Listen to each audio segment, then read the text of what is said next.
Yo, back. I just listen to the most diabolical shit I think I ever heard on the internet.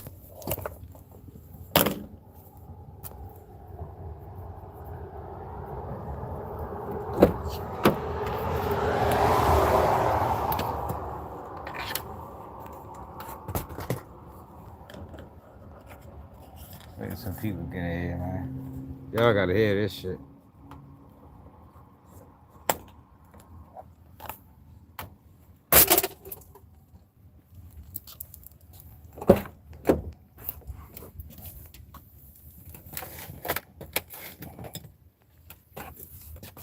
What's up, Benji? Y'all gotta hear this shit I just heard, y'all. Diabolical. Like the amount of information that niggas is willing to share on the internet is crazy. So Reggie Wright. See, I ain't never really understood, I ain't gonna say understood. I never really even cared to know anything about Reggie Wright Jr.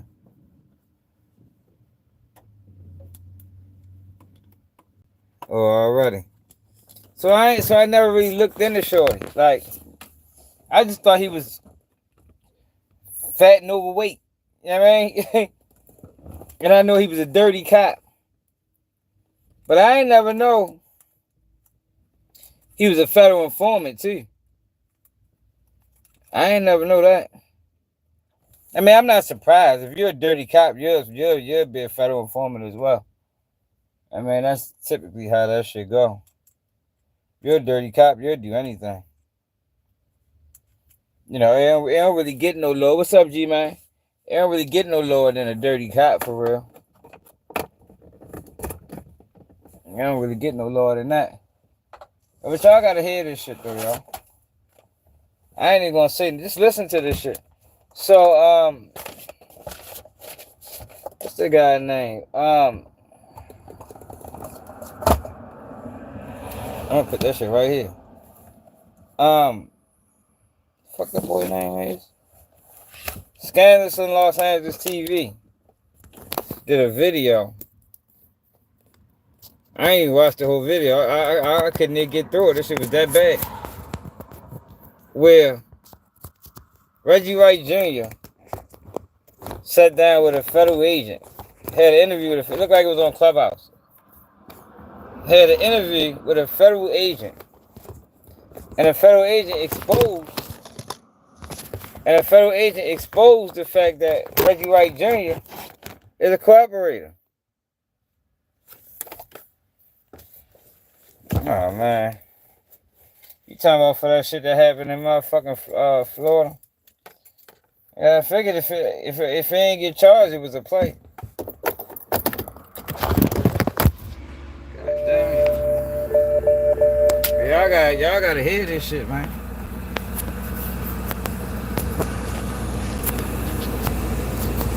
Lil One. Man, BG say One. What's up, LaVar? Antonio Brown, a dumbass. Yo, y'all gotta see this shit though, y'all. Oh, let me turn my hotspot on. Now listen to this shit.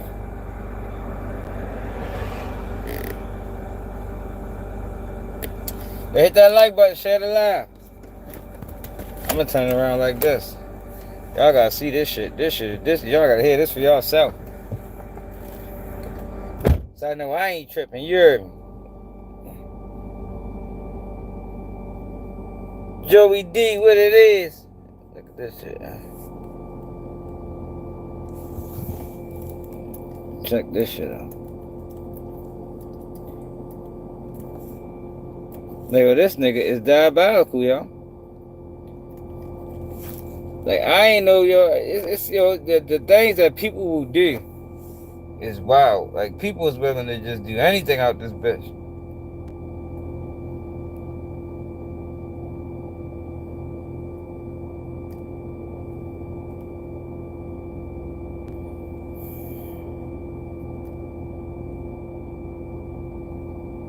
Fuck ain't no internet. Hold up.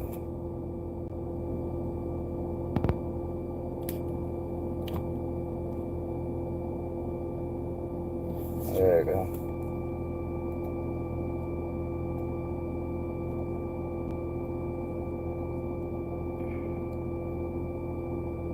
No internet. What? So you use all my fucking gigabytes?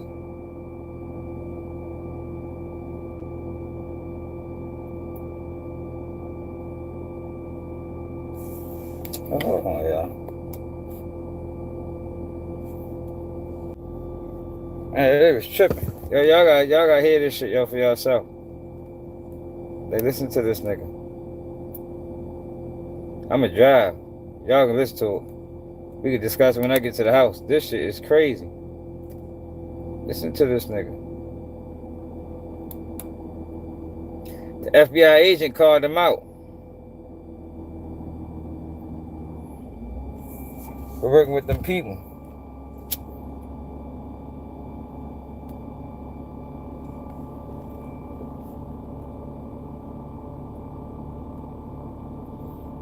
Yeah, for real, man.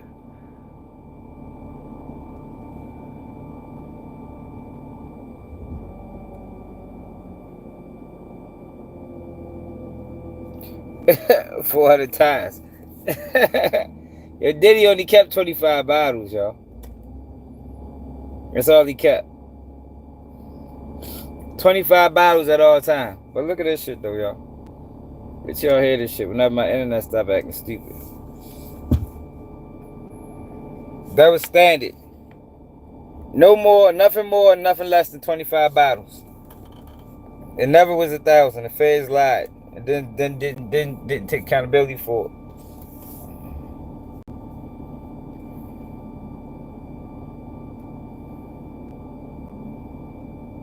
Yo, what the fuck, man? Man, come on now.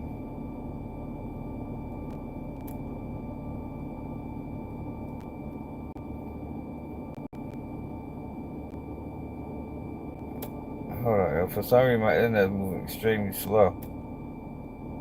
Hold on, let me close all this shit.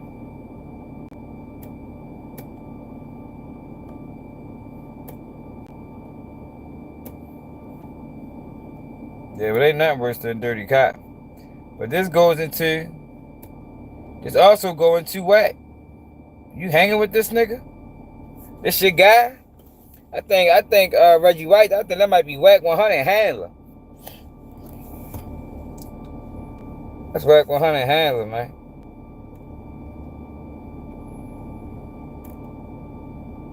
Yo, what the fuck, yo?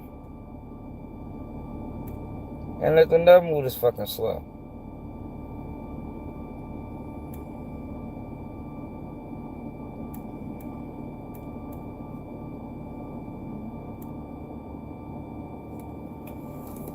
I'm gonna start driving. Maybe it come on when I get in a better area or something. But yeah, though, y'all. This nigga said. So the federal agent dude was talking to him and asked him, and he was talking about, you know, do you want me to tell the people how many times I've seen you? So Reggie Wright tried to act like he ain't know who the guy was, like he ain't never met him in person. Then he ended up admitting, like, yeah, I think I might have met you about 3 times. But the FBI agent, like, man, fuck no, you met us way more than that. Like my partner was the handler. I was with him a lot of them times. He like, you know, that was 20-something years ago. You know, I don't really remember. Bitch, you remember, nigga. How many times you met with the feds, nigga? You met with the feds that many times that you don't even remember? God damn. That's different. That's different, y'all. That's shit we ain't never seen before. Alright, here we go, right here. I gotta hear this shit. How much should good car insurance cost you a month? I don't know why I am moving slow. $80? $120? Nope. Try $38 a month. So there's a comparison shopping site that. Well, huh? You discuss that on live stream for him. I'll tell it. Alright, listen to this shit. We gotta start at the beginning. Fuck that. You gotta get the full gist of this shit. Skip the rental counter with Juror. Rent Okay, just start in about the middle. any car, just about anywhere. Summer savings are here at Going Gone by Dick's Sporting Goods. Find a store near you and save big at Going Gone. Welcome back to Scandalous Los Angeles. We expose the exposures. The other day, Reggie and John down there at Bomb first invited Don from the Dossier podcast, former FBI agent Phil Carson, back onto their panel for a follow. The other day, Reggie and John down there at Bomb first invited Don from the Dossier podcast and former FBI agent Phil Carson back onto their panel for a follow-up discussion of some sort, and of course it went left. I'm not sure why Reggie was bold enough to bring Phil Carson back on his panel. The first time Reggie brought him on his show, Carson ended up exposing Reggie's listeners to the fact that Reggie was a 137 source informant for the FBI. Bars.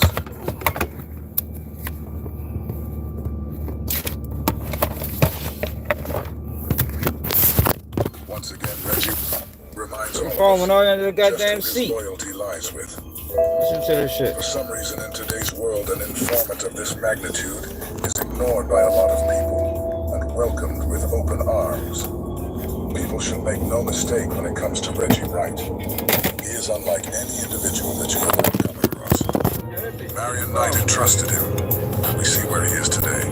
Let's not mention Marion's entourage. We all saw what happened to them. Everybody except Reggie, he never had one shot sent his way. Even though Buntry was murdered in a car that was in Reggie's name, no one has ever managed to shoot a single shot at Reggie himself. He's been a suspect in multiple murders, including 2 of the highest profile murders in the history of the United States, Tupac Shakur and Christopher Wallace. Not only has he been a suspect in these murders, man, hey Joe, I think everybody needs 25 bottles on deck. For the exact same time. I think everybody needs 25 bottles, man. Okay, so that's that.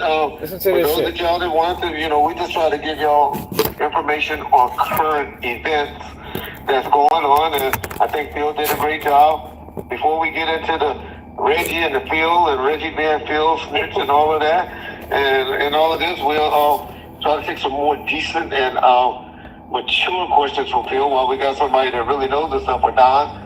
We'd like to deal with them and ask no questions, and then we can deal with all you trolls. You know what? I want to clear one thing up though really quickly. I actually thought things up real simple. First of all, Russ Poole was a 137 confidential informant of mine at the FBI. Without question. Charlie. I can speak about that because he's no longer with us. He passed away, I think in like 2015.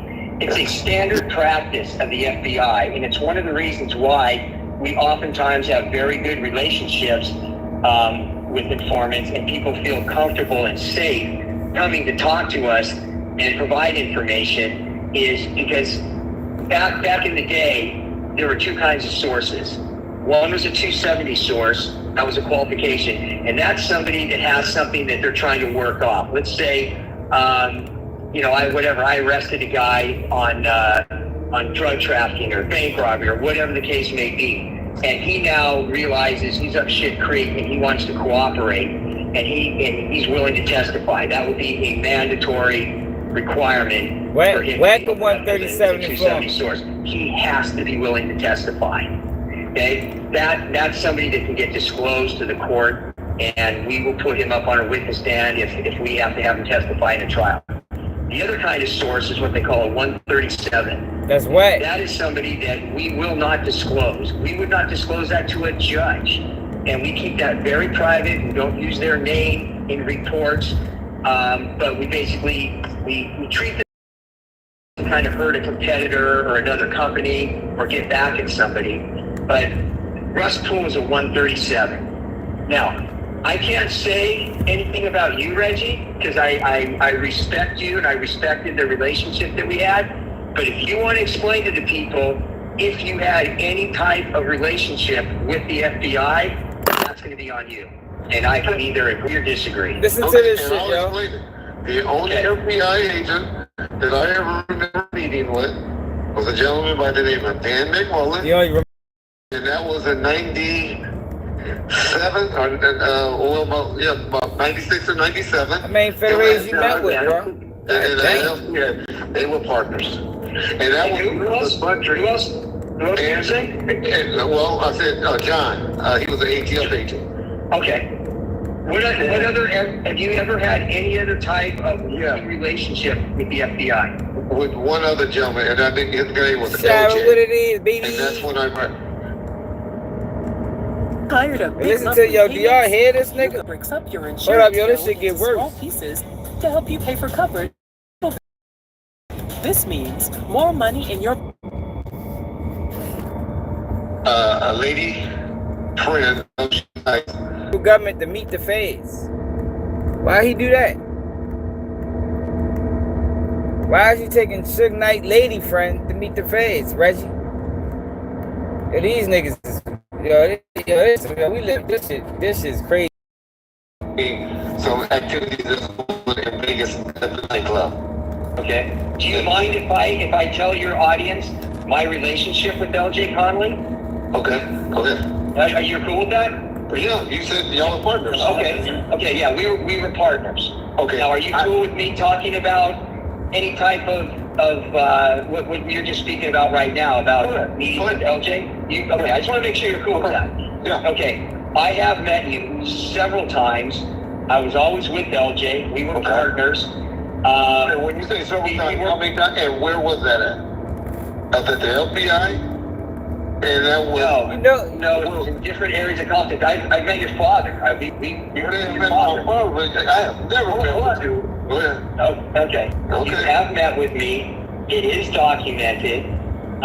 You were very helpful, very cooperating. You provided a lot of good information. We did several different operations, including, I think we even talked about it a few weeks ago, about the information that you provided that You said something, not the biggest thing, because you said something about a raid where Suge Knight got arrested, or what other operation there? the information you provided. Where? I don't know. LJ was about some school fires. Okay. I mean, that's not. Don't say okay. You want to go down? You go here live. Yeah. We do want to go down the road. We do want to go down the road. Hell we yeah. do want to go down the road. I want to go down that bitch. I want to know. Because I must got some amnesia or something, or you got me mixed up with somebody else. I'm not. No, honest to God, I'm not. And okay. You provided information. And we followed people. It took us to Vegas. You provided us information regarding, God, what was his name? Percy?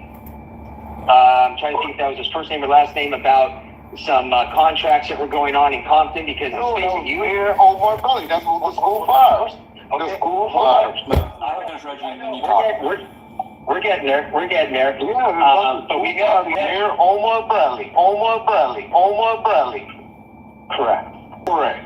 Okay, well, I'll tell my stuff.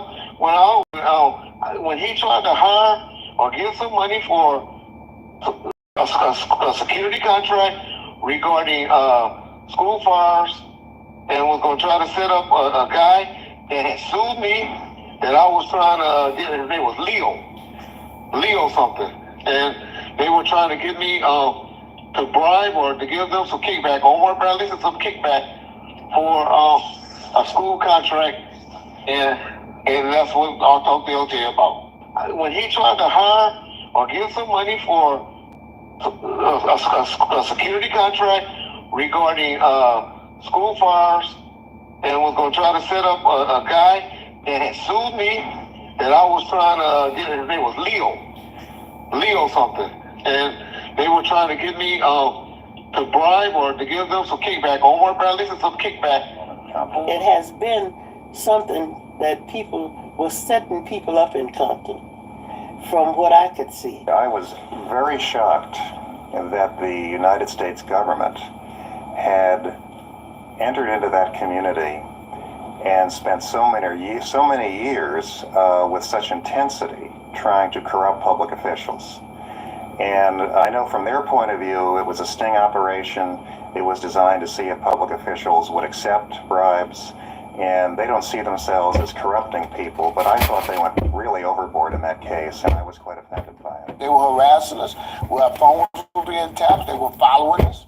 Did y'all hear this They were shit? sending various informants. Omar Bradley and I were in to dinner. And we went to the That dinner. nigga took down the mayor. When we went to the dinner, And they shit. had He probably took that half of California. and cousin Reverend Fisher. It was supposed to be a dinner for him. So we went to the dinner to celebrate with him. And they had people in there. They had a white businessman and another white man I didn't even know. And I didn't know him until I went to the grand jury and I saw that he was an FBI man. For a school contract, and that's what I'll talk to LJ about. Yep. It's okay. Yeah. You're all right. Okay. What was the Vegas thing? Was that about the nightclub? Huh? Was the Vegas thing? Go ahead. Oh, sorry. That was some other information that we got through Reggie and some other people in Compton that it was about, well, it involved the same people that were involved in what you're talking about with Mayor Bradley and some of the other players there. And yeah, so we did a nice fun operation, and it took us to Vegas. And I don't know what y'all did, but I know. Well, here's the thing. Here's the thing. This is the easiest way to explain it is because this is where I want to be careful. When somebody provides us information, whether it be a source or somebody that just is a citizen that just feels like they're doing the right thing, we don't tell those people like. What I tell y'all, okay. What I tell y'all. Yeah. I was trying to get Omar. Tell them I was shit. trying to get Omar locked up. He had got rid of the Compton Police Department illegally. When you was mayor, I know some people was upset when you got rid of the Compton Police Department. Is that something you would have changed or go back on? Absolutely not. You wouldn't, being that the top number two, 1 or 2 guys, Lee Bach and Paul Tanaka, was involved in a lot of corruptions. I mean, they had gangs over there in the LA Sheriff's Station. They had gangs in the Compton PD. Okay, well, But here's the deal. Under the Compton PD, now I was the mayor for this, so that's why I don't have to dream any of this up. Right. We were doing 135 murders a year. When the sheriff came, it dropped down to 27 murders a year.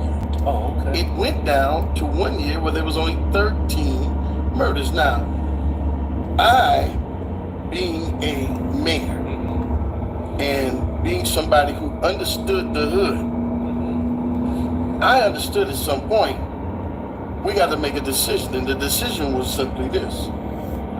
Do we want 135 murders a year and keep a black police department? Or do we want 27 murders a year and have a police department that is not necessarily black? And the reason why the murders, in my opinion, were so rampant under the Compton PD is because they were involved in some of it. And the reason why the murders, in my opinion, were so rampant under the Compton PD is because they were involved in some of it.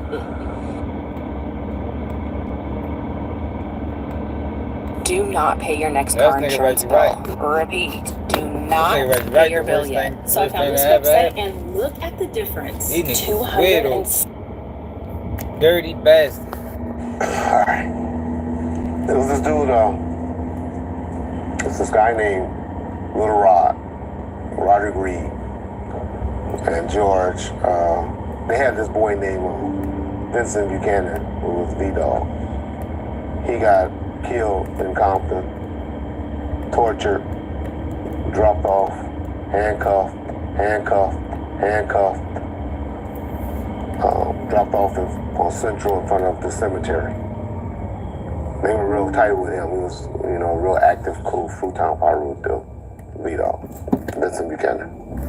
Shiv's in prison when this incident happened. 98, 99, I don't know. That's when it happened. Now word is, okay, you know, police kidnapped him. Police kidnapped him. Police kidnapped him. You know, when guys wear police jackets and stuff like that, he's handcuffed. So who's number one suspect when you hear police in Compton? Handcuffed. Reggie Jr. Reggie Jr. Reggie Jr. The people that they knew. That ain't funny, but damn, yeah. The people that they knew were committing the murders. And he was out there bashing us, and I knew he was 30, and I was trying to get Omar locked up. Reggie and Paradin were close. The Wrights funded his mayoral campaign with money they stole from Suge Knight's Death Row Records, and also then funded the targeting of Omar Bradley to put him in prison for paying for a dinner on his credit card. Payback for shutting down the Compton PD. Yeah, you know, I don't know. Crazy, yo. Now I see where Wack get that shit from. You know, I don't know if it was Paradin too much. Where Wack get that dirty shit from, man? Or get that shit from Reggie Wright? You know, with the chief, you know, at that time, and Huey. So they were best of friends, you know. Yeah. And yeah, you know, and I do feel Omar Bradley did have a vendetta against Compton PD for, you know, joining forces with the feds to hook him up and, you know, file a case against him and go to prison for that, you know. But I heard he got it expunged, got it erased from his record, you know. I don't, you know, it's all water under the bridge. I was trying to get Omar locked up. I was trying to get Omar locked up. You know, I lost everything that I owned, my home, all of my personal belongings are gone. I'm destitute. I have nothing. No home, nothing. No car. I have nothing. And when people have the capacity and the ability to reach out and take you from your family and strip you from your dignity and take everything from you but your God, these are very powerful people. These are very powerful people. These are very powerful people. And I'm afraid of them. I don't fear them, but I'm afraid of what they'll do if I talk too much. He had got rid of the Compton Police Department illegally. This is how disgusting Reggie Wright Jr. is. He just said he was trying to get Omar locked up because he illegally got rid of the Compton PD. Omar Bradley just said that under the Compton PD there were 137 murders a year, but under the sheriffs it dropped to 27. For some reason that made Reggie want Omar locked up. This shows that black and Hispanics being murdered in the city of Compton was something that Reggie Wright enjoyed. 137 murders in a 10 square mile radius under the Wright crime family Compton PD, a cabal of crooked cops. You guys don't ever forget that this is who CS2 Back brings to Clubhouse with him. This is who brought him into the music industry. You should make jokes about Reggie Wright. Why do most other niggas don't make jokes and fuck with Reggie Wright? Why do most other niggas don't make jokes and fuck with Reggie Wright? He was out there. That's why he fucked up like that. He was 30, and I was trying to get Omar locked up. And I was trying to get Omar locked up. And I was trying to get Omar locked up. Just let me tell y'all something. Ain't nothing worse than a dirty cop. Yo. And he's you think of snitches. That's why he fucked up like that, man. You got a cat parading around. That's why he in the wheelchair and all that shit. He in a car you paying for, burning up gas your mom and daddy buying, rolling around, throwing you up against the hood. But guess what? When he get done, he going to cop or he going to blow. Feel me? He in the same game you in. You go to the pen, he get a medal, but he getting paid. And everybody know who I'm talking about. I ain't got to say no names. They finally busted the people that I was talking about. A multi-state drug ring with ties to multiple gangs and a Mexican cartel busted up in Memphis. We're talking about 22 people were indicted this morning. The charges, and there are plenty of them, include drugs and money laundering. Police confiscated more than 46 pounds of drugs. We have also learned the bus netted members of both the Grape Street Crips and the Penarol Mafia gangs. Fox 13's chief investigative reporter Jim Spiewak live downtown. And Jim, this investigation just didn't happen overnight. Yo.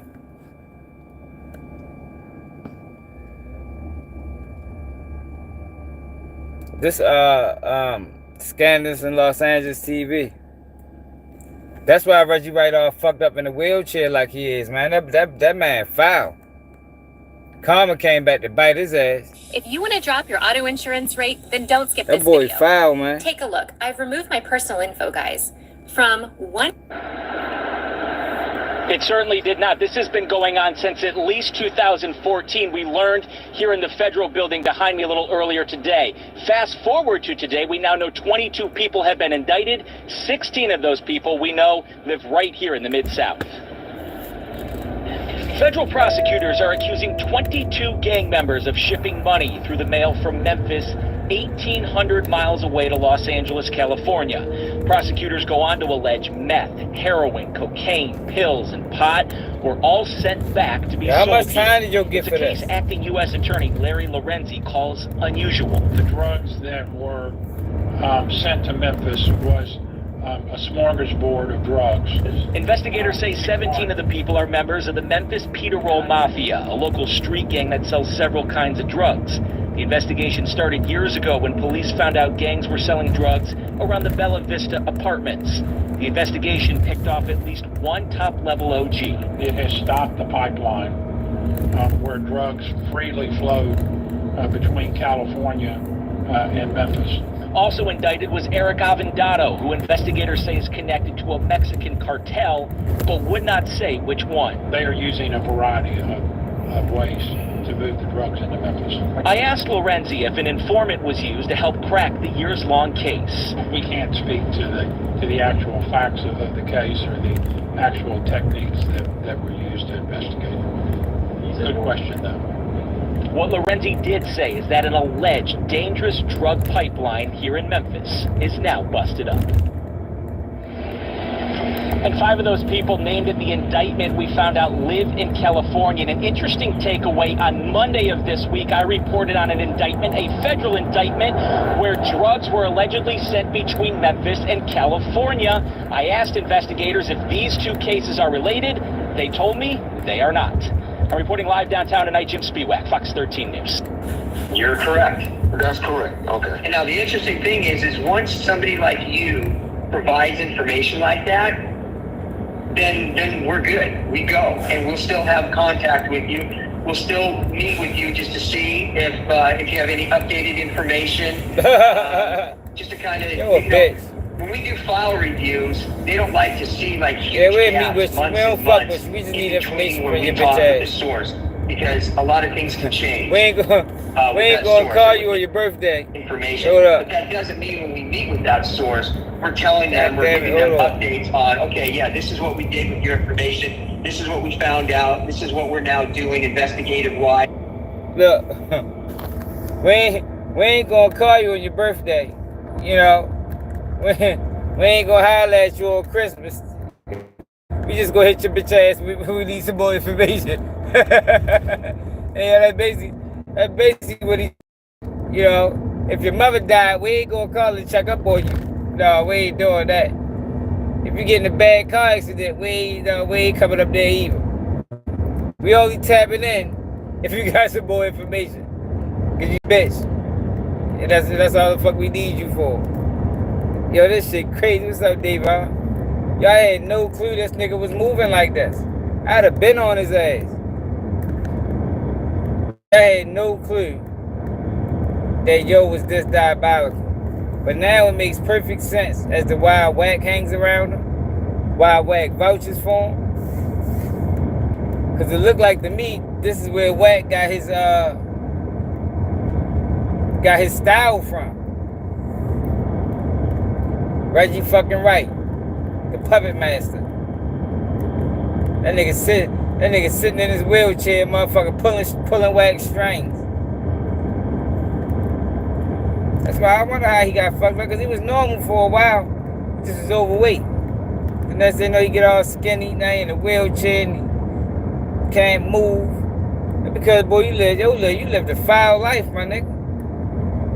You was out this bitch a dirty cop doing all type of ill shit, getting niggas.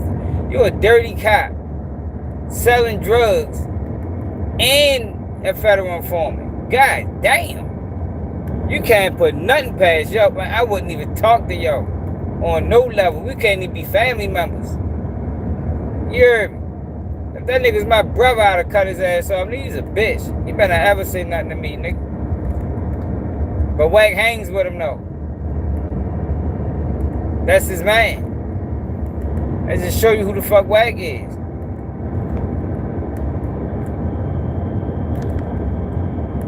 He was a dirty cop.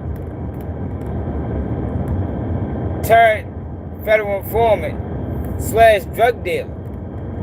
Like, how the fuck can you be all three of those at the same time? Like that is different. That's different right there, yo. They like the gun trace task force niggas in Baltimore. But I don't think them niggas was federal informants. So shit, he even got them niggas beat. They're probably one of the worst we ever heard.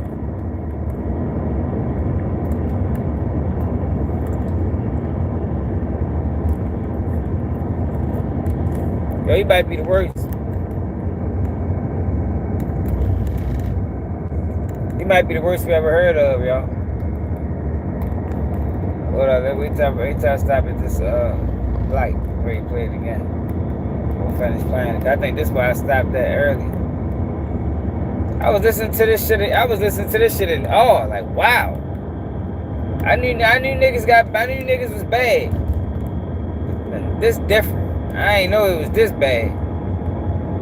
Like I said, now I understand why he fucked up like he is. I always wondered how he got like that. Karma got his dumb ass. For niggas that don't believe in karma like Charleston White. That's why Reggie Wright ain't that old to be all fucked up like that. He lived a fucked up life. Ain't nothing worse than a dirty cop, yo. Nothing. You put them niggas over the rats.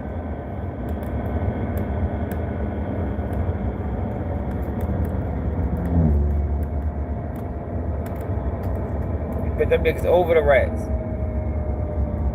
Or right next to them, side by side. You know what I mean? No, but what it is. Yeah, listen, I'm ready to finish playing. Hold up. Oh shit, I done fucked it up.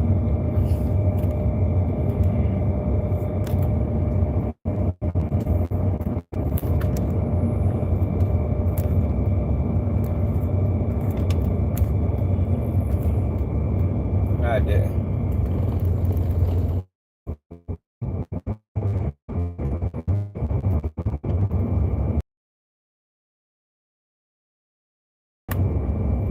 These are the people that we're looking at. We won't do that. No agency would do that. To meet with you, I'd probably say probably 5 or 6 times. Damn.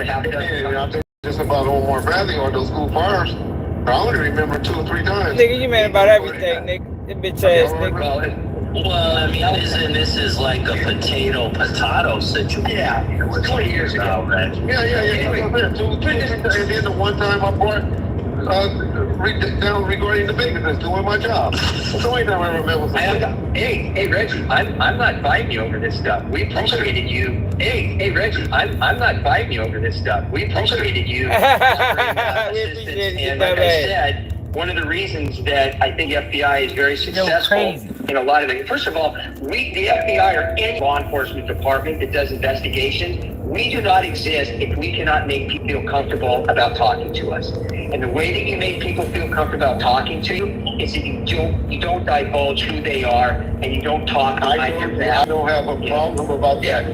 My problem is, like, I'm over here providing information regarding things that was going on in Death Row.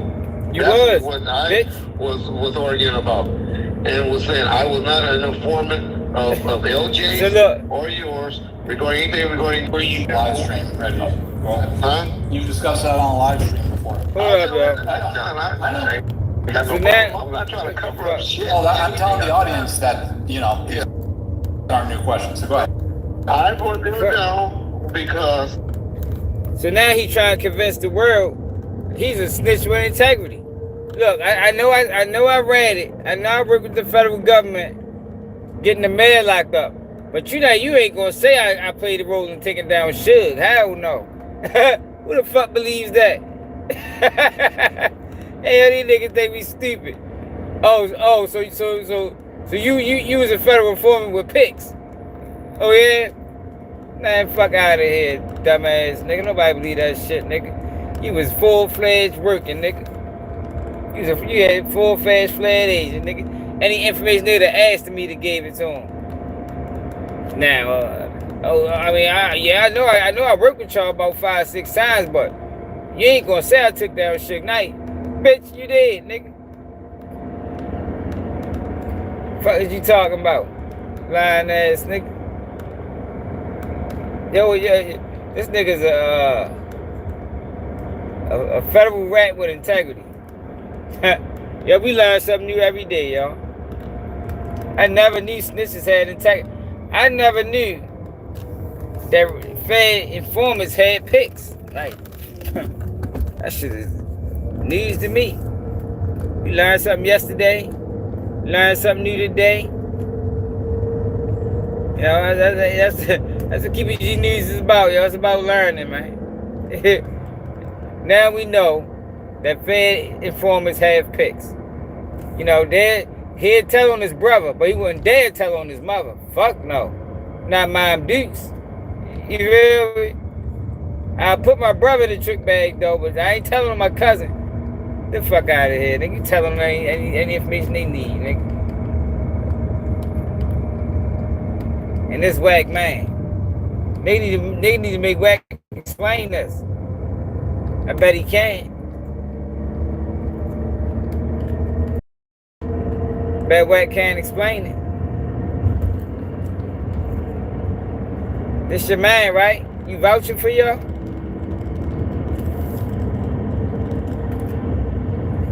I believe this is where Wack got his dirty ways from.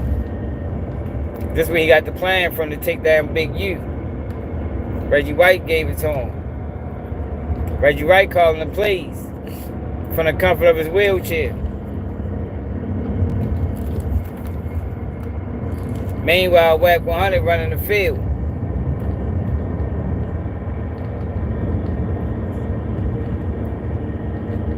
Yo might be the one that sent the motherfucking Larry Hoover sent the Wack 100. I told you that shit came from the feds. Only the feds would be that interested and shaming somebody so old. Because we know they ain't want to let him go.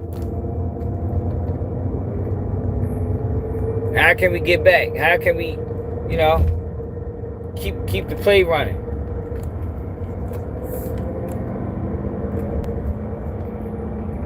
That shit, wow. We're gonna transition to it. I'm ready to pull up to the crib for real. Pretty tired, man. I had a long ass day, but we're gonna rock out anyway. I wanna watch the rest of this shit.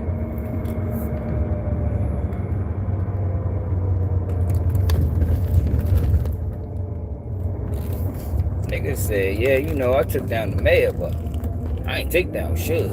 I wouldn't even have did that to Suge. Suge was my guy.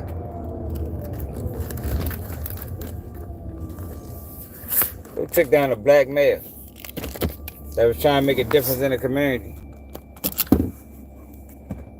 Clean up the dirty police force.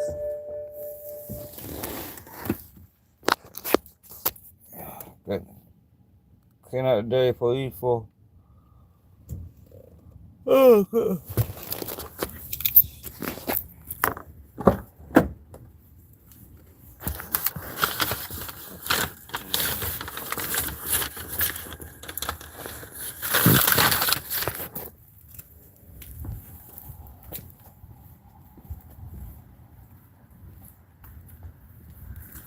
No, that's crazy, y'all. Did y'all know this information?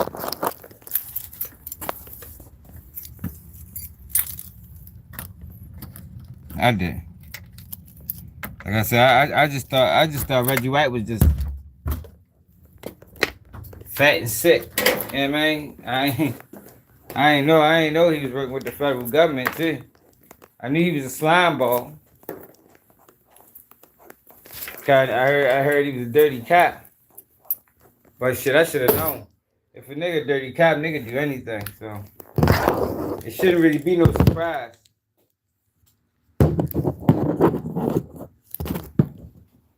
Really shouldn't be no surprise for real.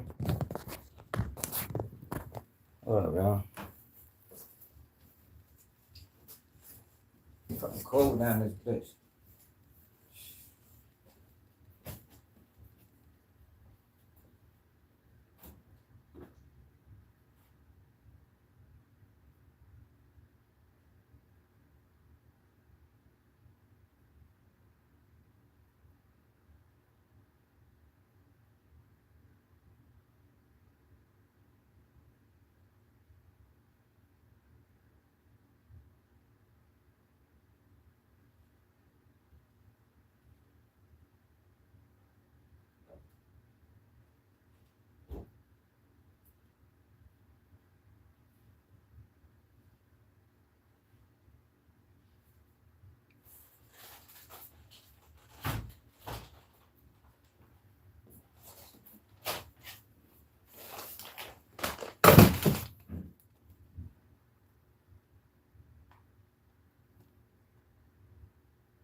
They were doing the biggest politicians out there where she was questioned about some inappropriate activities that went down for trying to open up the club. And they wanted to know about that. And so they would come raiding her house, coming to death row or anything like that. I was contacted by either Mark Anderson, who was a fellow Compton cop, or LJ. I believe I met LJ through Mark Anderson, and I told him, hey, I will bring her down as head of security for death row and let her explain what happened. The girl Reggie is talking about is a girl named Teresa Swan, who is the mother of one of Marion Knight's children. She is also the one who said she gave Poochie the money from Marion to kill Biggie. Not only did Reggie take her to the FBI, like you just heard him explain, he also took her to Greg Kading and the LAPD to give them the story that would close Kading's book. So not only did Reggie put Omar Bradley behind bars, he also helped place the blame on Marion Knight for the murder of Biggie. Where did the whole Poochie theory come in? It kind of seemed like it came from Reggie's death row camp. And I don't know, could that be a red herring at all? Well, you allow yourself all of these options. You don't go into it and just commit yourself to a theory until you've had a chance to look into it, investigate it, explore it, and do all of those things, and then hopefully substantiate it. And so with Poochie, his name had come up early on in the investigation. His name was on paperwork from the very beginning. So it wasn't anything new. It wasn't Reggie told us about Poochie. He was already in.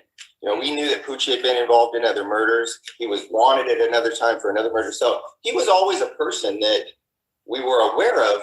He was just not a suspect in the murder until we started to explore the possibility of him being a suspect in the murder. And that came at the time when I think Roderick Reed. This is Hi, I'm Scott McGilvery. I use Bathfitter in my investment properties because I know it'll be worth every penny. If you want a bath remodel you can trust with your money, it just fits. Go to bathfitter.com to book your free consultation. Hey Ohio, Cash Explosion is going live in Youngstown. Bring your tickets because you can be picked to play live on stage. It's your ticket, your moment, live. a guy named Little Rod, Roderick Reed, was the first one to send a letter to a guy named Kevin Hack. Yeah. And in that letter, it mentions Poochie. And Roderick Reed from prison is saying, hey, he knows Poochie killed Biggie. So we had that information early on in the case. So we then began to develop that lead and see where it went. And of course, Reggie enters the picture when we interview him. Reggie doesn't really tell us so much about Poochie. He just leads us into a direction where we meet a female. He just leads us into a direction where we meet a female we meet a female who then substantiates some of the things that could have, we believed could have been true. All right, so just so you know, Reggie. Wait a minute, Phil. Is that correct? How did it happen? Hello? I don't know. Reggie, I'm not speaking about this female. Okay, I don't want you to. She's not on the phone with us. Okay, all right. And again, I'm trying to be respectful of. I got you. Okay, I'll tell you. But one thing I will tell you is, just because you provide information on a particular topic, your involvement in the hip hop industry or the people that you rub shoulders with or the people that you know, if you don't think your name came up on numerous occasions regarding numerous different things and events, regarding the whole death row cases, which were voluminous in terms of the number of cases, or in terms of my case regarding trying to solve who killed Biggie, then you would be sadly misguided. Yeah. Okay, so that's what I'm saying. I was down there providing information. Yeah, he's trying to just make sure it's clear that he wasn't an informant. And I wasn't down there saying, oh, so-and-so killed Biggie. This is the next level stuff I'm talking about. Reggie just admitted that he worked with the feds to get the mayor put behind bars. Even after his own admission, the man is still saying that he isn't an informant. He'll be right back on Bomb First tomorrow, calling somebody else a rat. It's exactly like his protege CS2 back. 137 informants, playing on the stupidity of the people. So-and-so did that. I have never did that. And we've never said that you did. We never said that you motherfuckers on this YouTube was there. Okay, well, maybe these friends of yours that are listening or watching on YouTube or whatever. I mean, Reggie, what would the fellas in Compton say? They say, would they have? That was my job. My job was to deal with the law enforcement. Reggie and his buddy John have a pretty cold scheme they're running here. So Marion Knight hired Reggie as the head of security, just so Reggie could take Teresa Swan to the LAPD to help pin the murder of Christopher Wallace on him. No big deal. That was his job, according to these two. Okay, and that's fine. I think it's fantastic. But, to sit here and parse out when you talk to the FBI, when you didn't talk to the FBI, when you talk to the FBI. Because he's showing he's not an informant of the FBI. There's a difference between cooperating with bringing people down to talk about stuff and all that, than sitting up there saying, so-and-so did this. So-and-so did that. How about this, Reg? Why don't you go into a federal prison and talk to the guys from the 80s and the 90s who sold drugs and killed people, who didn't talk to anybody, and ask them whether, if you go down and talk to the FBI about anything, what you are considering. And that's so you guys have an agenda to paint him as... You've been on that. You've been on that motherfucker. That's why I didn't want him on here, Reggie. That boy, rat. John, let me deal with that. You've been on that guy channel and been professing that you got care about anyone's channel. I'm pointing to something else. That I'm a snitch or something like that. But now you're saying that I'm doing this in the scope of my job. And it's not like I got on the stand or pointing somebody out, and then you want to make it, a cop shouldn't go and or head of security of a company, a big corporation, shouldn't go and talk to the police. Let me step in for a second. I think we're kind of talking over each other. When and again, you've admitted that you've worked with the FBI, so I admitted that I have brought. I admitted to Omar Bradley. Go ahead. Understand this. For every time that you spoke with the FBI, okay, we never told anybody. Nobody ever knew. Reggie, take a breath for a second. Okay. We never ever would tell anybody, or we never did tell anybody that you're cooperating or you're providing information or anything like that. Listen, your boy Don here on Choke No Joke channel, who's related to you, who everybody in the studio is the same. Who's John? I don't know who John. I don't know John. Don. I said Don. D-O-N. Don. All I spoke about is what transpired when you talked to Phil the first time. Reggie, let me clear this up, because I think you got the wrong conception here of Don or what we've said about you. You got to understand something. You might be providing information about Omar Bradley, but you don't know if Omar Bradley is providing information about you. You don't know if the people that are working security for you at Death Row Records, you don't know if they're cooperating either. Hold on, Reggie, hold on.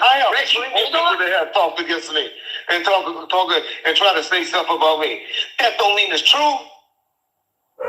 Wasn't sure what insurance I needed for my shop, so I hired an insurance medium. Pretty hazard.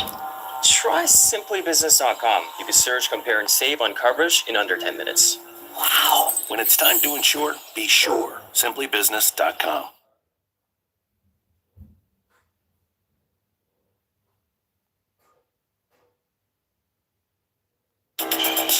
It's easy to spot a Planet Fitness member. They all look strong. Hey, thanks. We're all strong on this planet. Yeah, we are. Planet Fitness. Locations near you. Judgment free. Just $15 a month.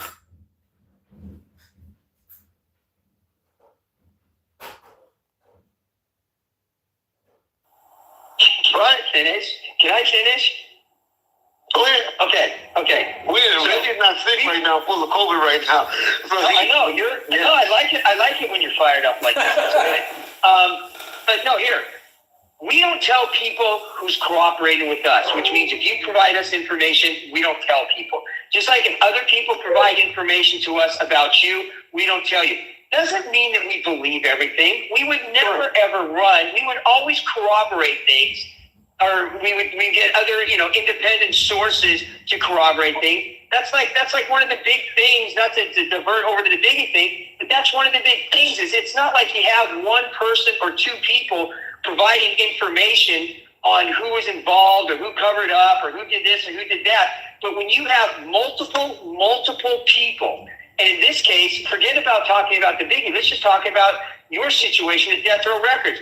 If you think for a second that you are the only person at Death Row Records that was providing information to the FBI, you would be hold on.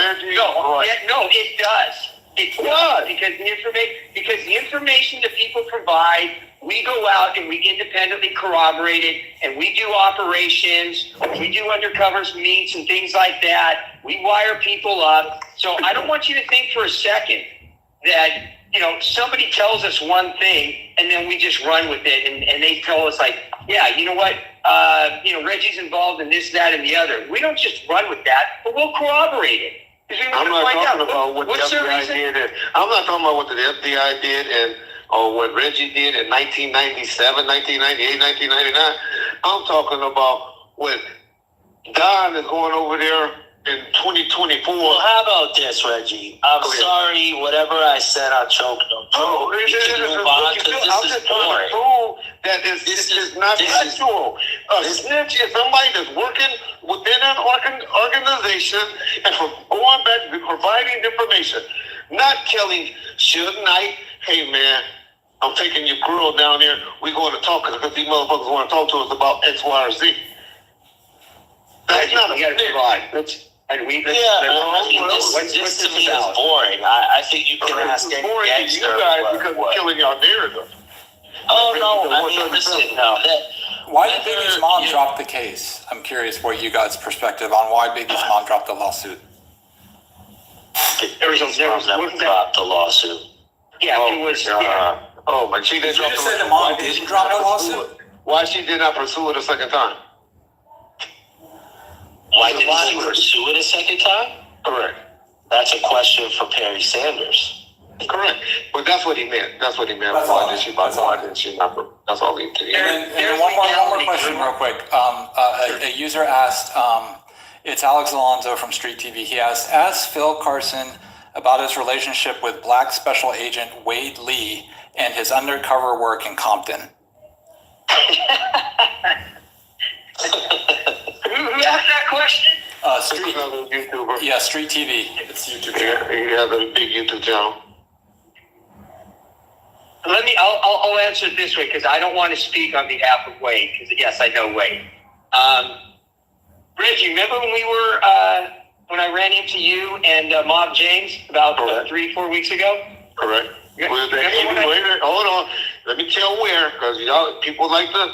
We was at ABC Studios in Glendale filming the piece that's about to come out on Nightline. Okay. So is that correct? Is that correct? That is correct. Okay. Thank you. Yeah. Now, do you remember when I was sitting there talking? First of all, I had never met Mob James before. I was familiar with who he was, obviously, through the gangster. Hey, guess what? Guess who you didn't even also recognize? You wasn't even for sure if it was me, right? I knew it was you. Oh, you knew it was me? No, it was you. I was just stunned. I hadn't seen you in what, 15, 20 years. And I was in the wheelchair. You were sitting here in a wheelchair and stuff like that, but no. I mean, I'm the one that came up to you, right? Correct. After and Reggie. But anyways, getting back to this question, because I find it pretty interesting. Because this person that asked the question obviously has more knowledge than what anybody on this call realizes. Because this person that asked the question obviously has more knowledge than what anybody on this call realizes. Correct. Remember when I walked up to you and I walked up to Mob James, and one of the things that I asked him, I said, "Hey, do you recall the name Wade?" And I asked him that, and he just says no. Okay. I'm Michael Lin, and I'm a 2D animator.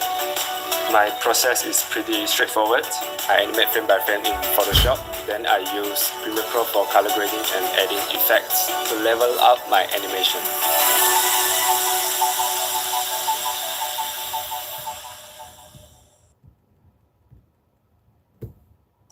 Well, you should. And I'm gonna leave it at that in terms of one of the things that I know why Street TV. Hold on. Now I know why Street TV. Yeah, now I do too. And I know now. That's why I was ignoring. One of the things. Here's the thing. One of the things that I wanted to do, and I had mentioned this to Don way early on. And this is when Greg Katie was always on. He was on Gangster Chronicles and Glad TV and stuff like that. And I said the only way that I would go on Gangster Chronicles if they had the entire crew there, and I would go down the line and I would put each one of those people in a corner and ask them questions and see if they were going to tell the truth or lie in front of their own homeboys. Because I'll tell you what, every one of those guys on Gangster Chronicles has a story, and it's not a story that they want to get out. Oh, shit. What the fuck is going on in California? Yo, shit. All them old niggas rats? Jesus Christ. Yo, this is crazy, man. See, that's why now it makes sense why niggas are so upset that Woody was around. Like I told you, yo, there's enough rats in every city. You don't need to be bringing other rats to your city. Like, they might mate and start having mutant rats. You know what I mean? Might be mutant rats running around. You get an Atlanta rat, mate with a California rat, then you get super rats.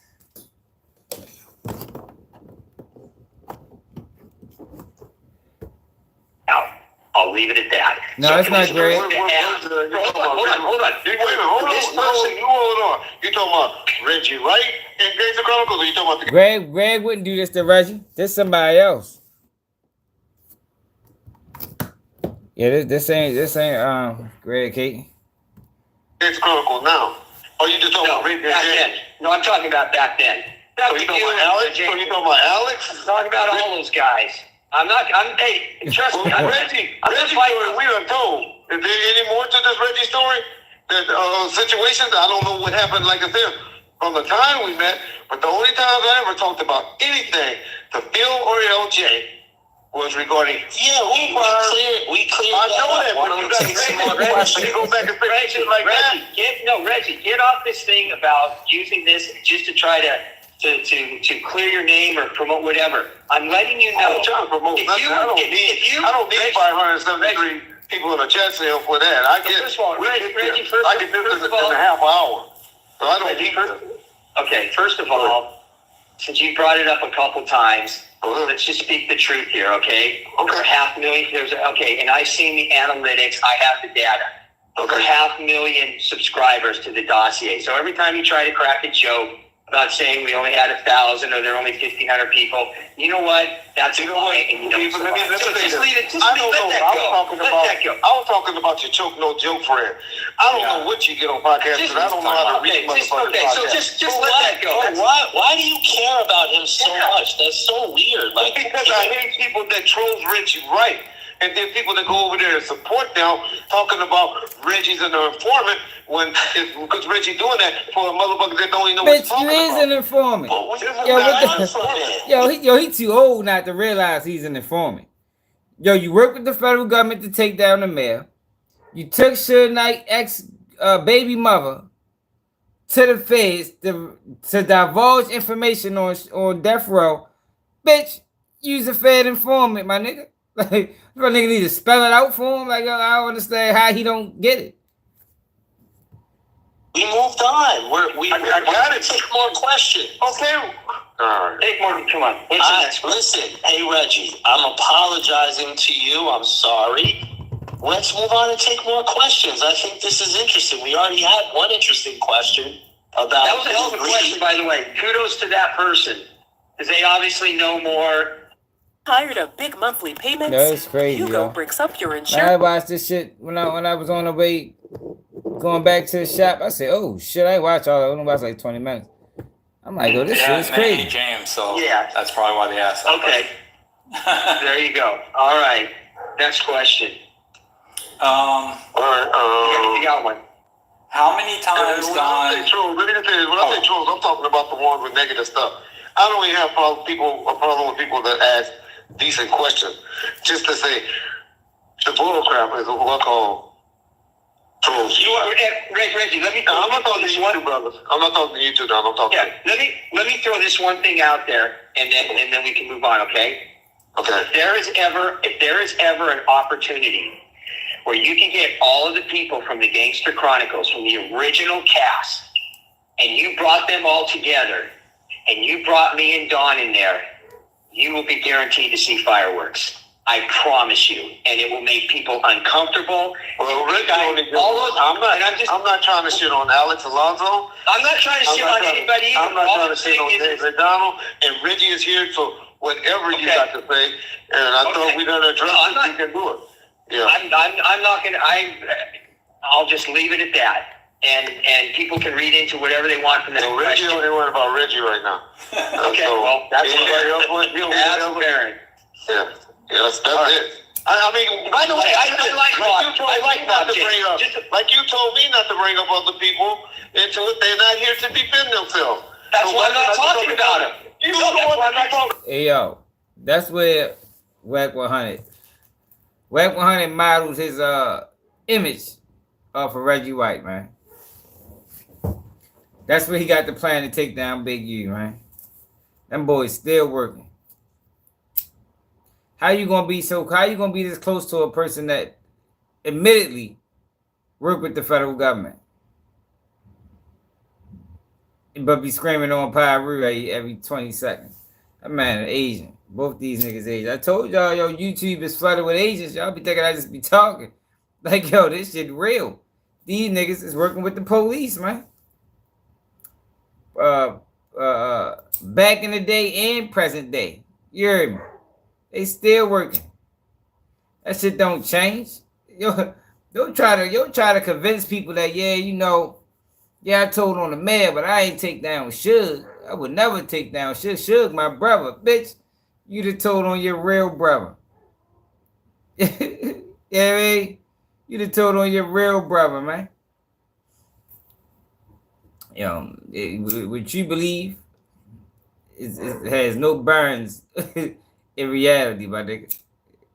Now with this shit it's obvious.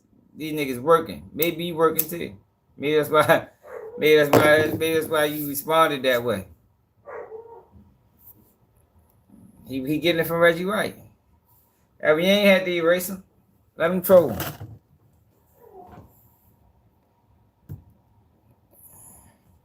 But let's see what the fuck happened with Diddy trial today, man.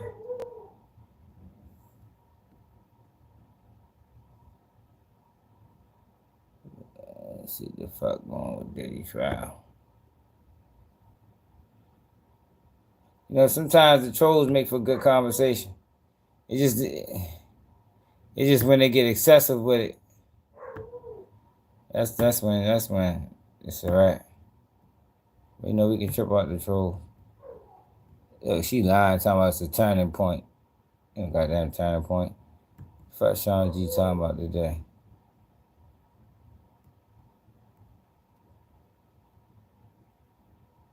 Jane Doe switches up on Puffy after. Meet with the feds.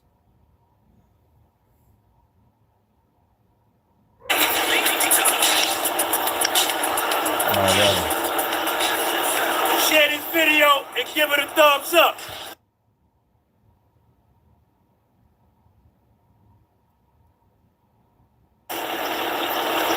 It kicks up so many memories in me. And let me apologize in advance for this video if I become emotional.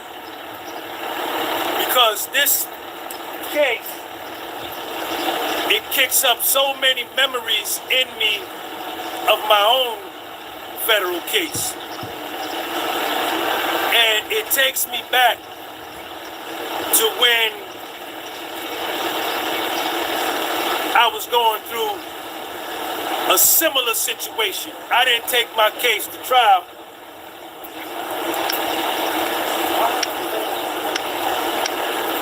I took a plea, but very, very similar to what happened to me. So, Jane Doe is done. Shout out to academics, man. They ain't catching send this, yet. hey, Soldier Boy, send this video to academics. They ain't catch him yet. Jane Doe is done. Tenny Garagos is done cross-examining her. Now Maureen Comey is doing assistant U.S. attorney. Maureen Comey is doing her redirect. Keenan, what up?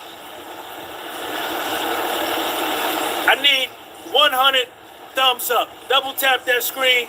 Give this video a thumbs up and share this video with somebody.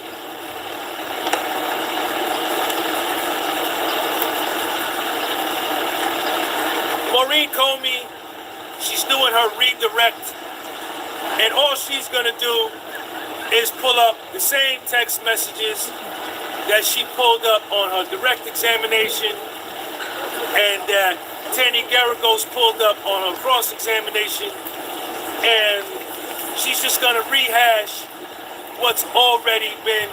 Hold up, y'all. They got a new Diddy. They released another audio of Diddy. And y'all got to hear this one. This is more classic than the last one. That nigga Diddy. That nigga Diddy crazy. Hold up. You'll say, yeah, you did a good job last night. Did a good job last night. That nigga Diddy was cheered on. What?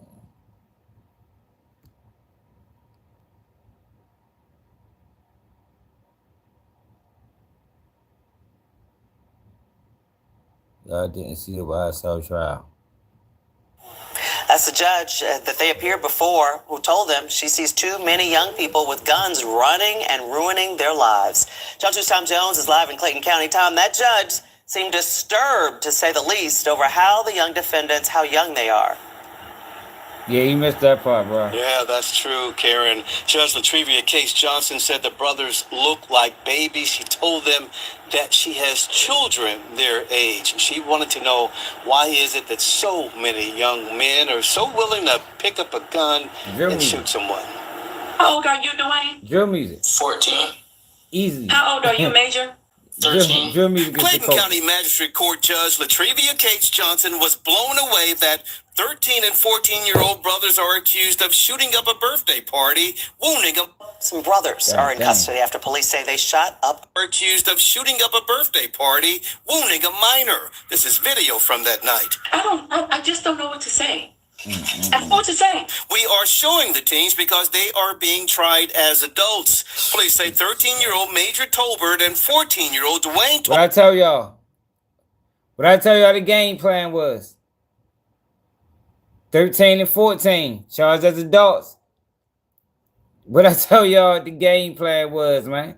They ready to start charging 10-year-olds, 11, 12. People don't want to listen to me, though. Tolbert were kicked out of the party on Pebble Ridge Lane in January because they weren't invited. There was a fight. The judge said one or both of the brothers started firing. And then posted it on Instagram what you had done. One of the teens tried to explain what happened. You said about the uninvited part. We was invited. It was our cousin party. The judge eventually cut him off to prevent him from incriminating himself. She told the teens she sees too many young people ruining their lives with guns. Y'all didn't look at the YSL trial? Yeah. This is no joke when you're out here shooting guns. The judge said these are only allegations at this point, but are accused of shooting up a birthday party, wounding a minor. Let me keep an eye out on that. See how much time to get them boys. Charge them as adults at 13 and 14. Yeah, so it's the new audio of Diddy, y'all. One, attempted murder.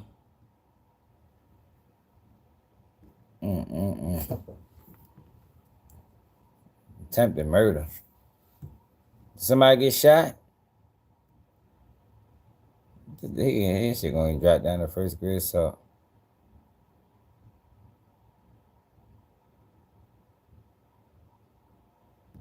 Sex worker claims Diddy asked him to ejaculate. What the fuck?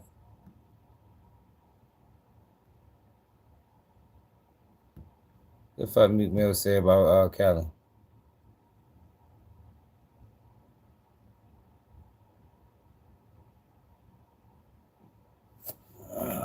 Fuck, Meek Mill don't be talking about nothing.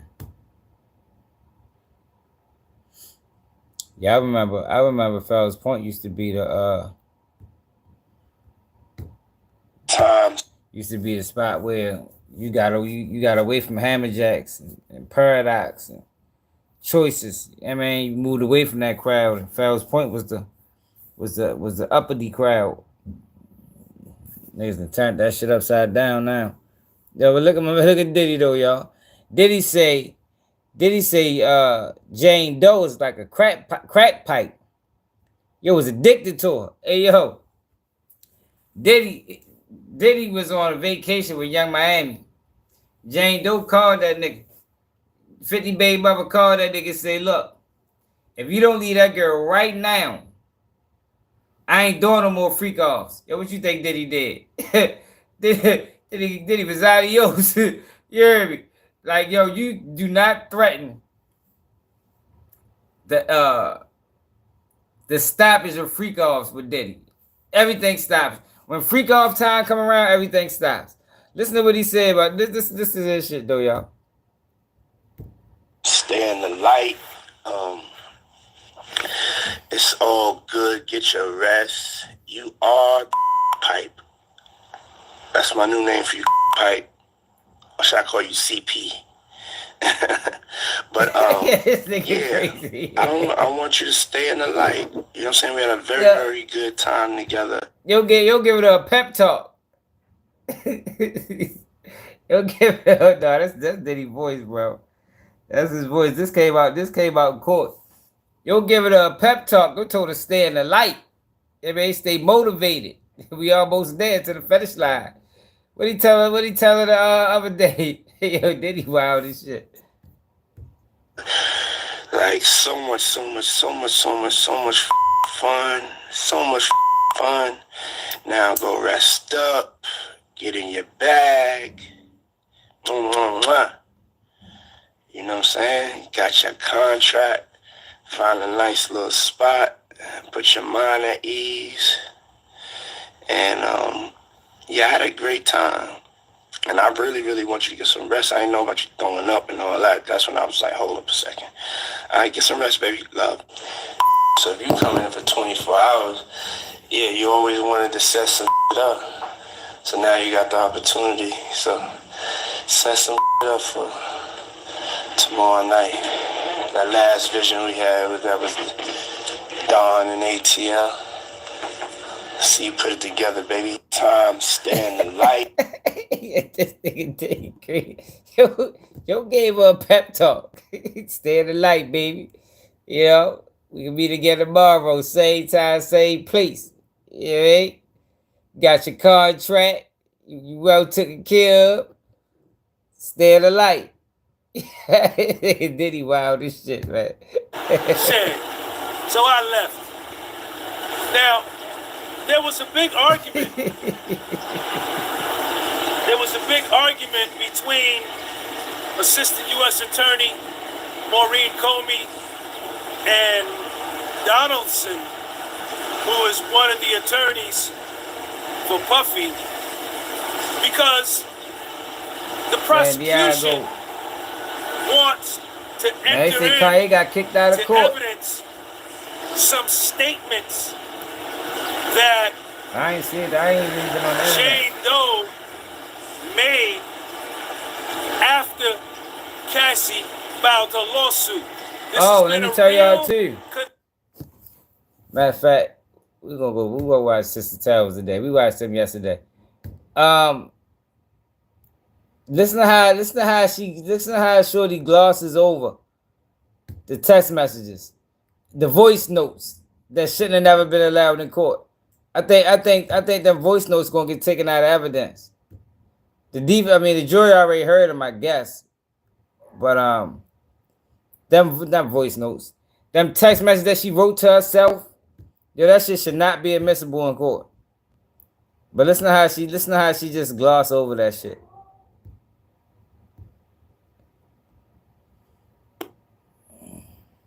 Do not pay your... Check old Tissa Tails out.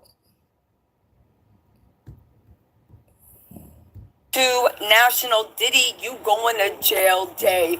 You guys, what am I talking about? If you guys don't know. Yo, I don't understand how both of them is in the courtroom. And her reporting is like so far off than his reporting. Like that shit just don't make that shit makes zero sense to me. I just like to get both sides, though, and I know she's like severely on the other side. So I like to get both arguments to see which one makes the most logical sense. Jane Doe has left the stand, and when I tell you she has completely devastated Diddy's defense, when I tell you she has destroyed Diddy's defense, let me tell you, I don't care what you read on a live tweet from Twitter. I was in there. Penny Garagos got off to a slow start. She eventually landed the plane, but baby, she landed that plane in Newark, all right? Maureen Comey got back on the ones and twos, and she landed that plane in JFK International and took up all the runways. That is the best analogy I can. She landed that plane in Newark. I don't even think Diddy Tain need to even present a case no more. Like, yo, they getting slaughtered. Yo, the United States government is getting slaughtered in court. Like, I don't think they need to do nothing else. They can rest the case with no witnesses. We'll see what they do, though. What's going on with Newark traffic control? You know what I'm talking about. We thought the plane was going to fall, but somehow it touched the ground, y'all. Let's get into this because there was some play going on, okay? It was actually very gross, but I find that this is character. Earlier today, she did a video talking about Diddy phone and he's going to get charged with obstruction of justice. I doubt it. It's like she used to be saying, like, yeah, they found another phone and Diddy supposed to handed all his phones over to the government, and they found the phone number 1 through phone number 2, and they're gonna hit him with obstruction of justice. We'll see. We will see. Of Diddy's team. Now, listen. Let me just say this, right? I get it. When you are, when you are defending an alleged SMEX trafficker, it's always a little weird. You always make like weird arguments. You always say gross things. I get it. But one thing I do want to say about Tini Gargos is summer savings are here at Going Gone by Dick's Sporting Goods.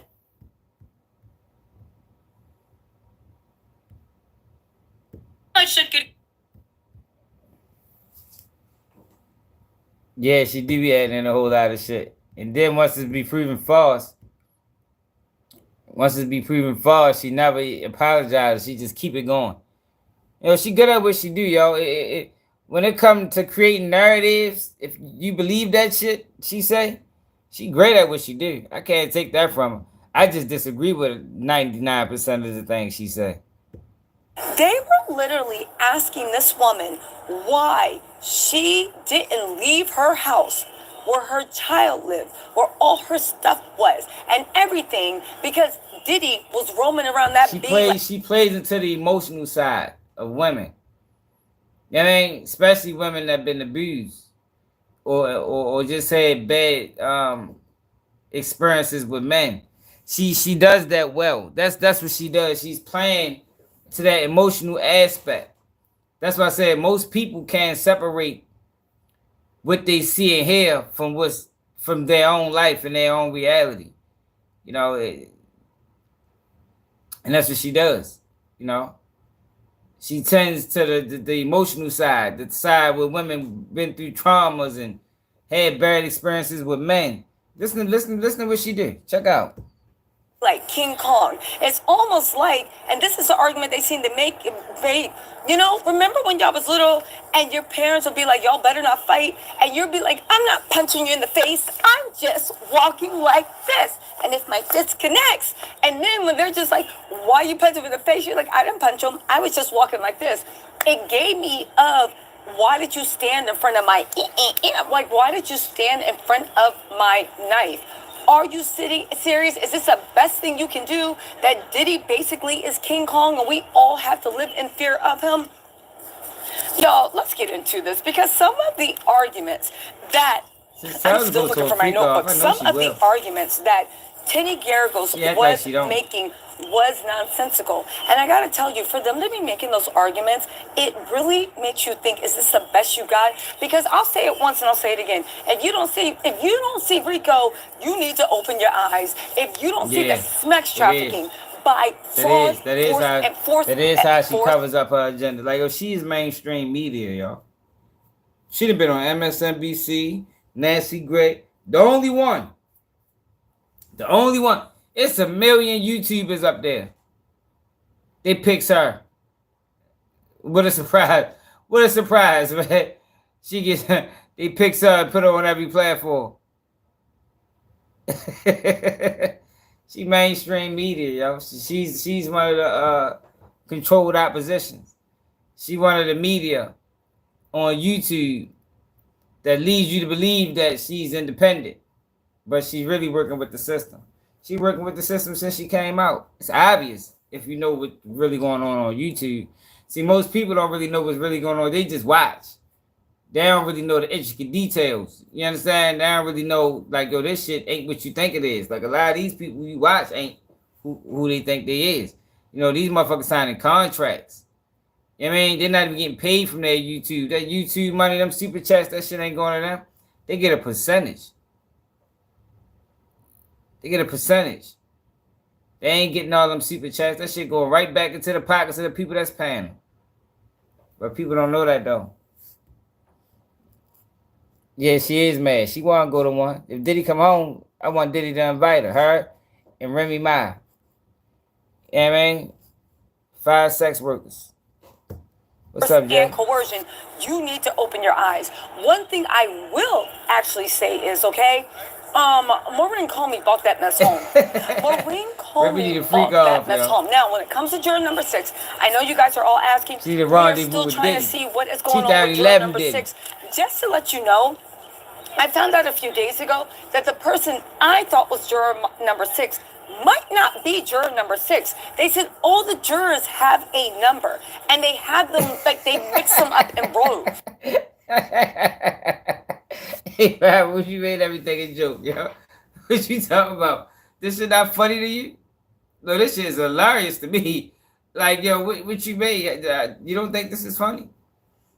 I ain't talking about what Diddy is going through. I ain't even talking about what these people went through. I'm talking about this trial in general. Yo, this is a fucking joke. It's a joke. The man ain't sex trafficked these women, man. These women, they sold their soul, yo. Like I told you, you must want to hear when I was talking about soul selling. You know what I mean? If you willing to sell your soul viral, it's gonna be some people that's willing to buy it, man. You know, and that's what this is.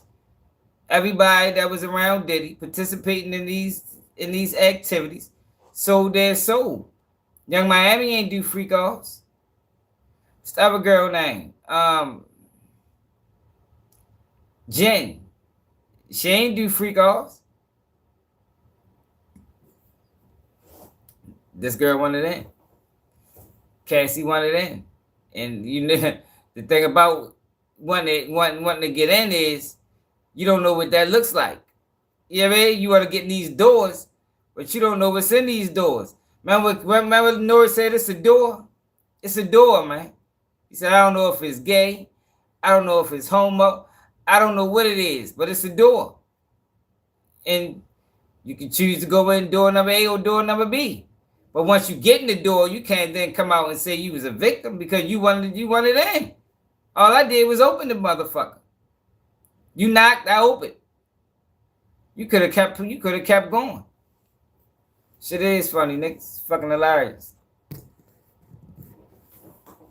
Because people can learn from this. This can be a valuable lesson to people.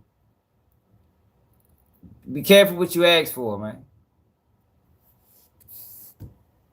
Okay? So yes, there is a person that always sits in the 6th seat, but we don't know if that is juror number 6. We actually won't know who the juror is until they don't show up in the morning, or we might never know until the trial is over, okay? But when it comes to juror number 6, all right, it is not anything that rises to the level that they got to kick them out immediately. That would be if they were doing something straight up illegal. This is something that... She's scraping and scrambling right now. Her viewers for 7 months that Diddy is guilty. She told her viewers for 7 months that Diddy's abused children. She told her people for 7 months that Tony Busby was credible. And it's all falling apart. That's what's off with Tessa. And she's not original. And she's not organic. She has a whole team behind her. That's what's off with her.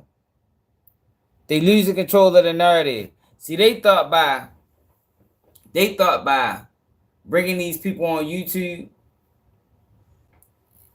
and had them perpetrate like me or some of the other guys that's independent or girls that's independent and doing that shit on their own.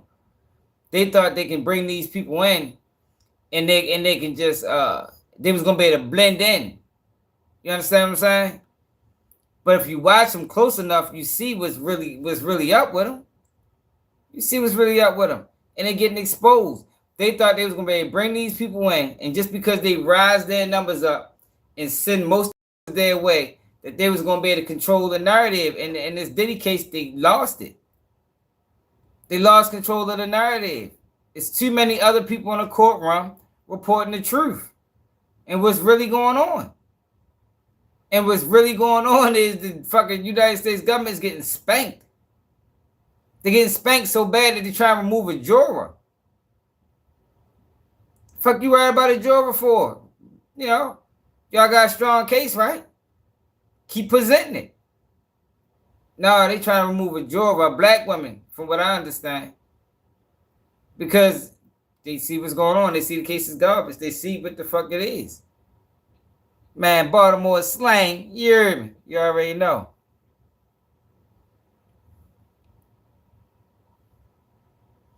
Yeah, she lied. She be lying like, but she been lying the whole time. And that's the thing I be saying. It's like the people that watch it, I don't know if they bots or real people, but I would think that if real people watch this shit, right, and they see the lies, and then when the lies get exposed, they don't even hold her accountable to the shit. Like they just let her keep going. Like yo, what she did with Tony Busby was like yo, she praised Tony Busby. Every lawsuit he dropped, Tony Busby drops bombshell lawsuit. We over this bitch like, yo, have y'all read these lawsuits? Have y'all read these lawsuits? We over here like, yo, what the fuck is she saying that we ain't saying? Because this sound like a bunch of bullshit.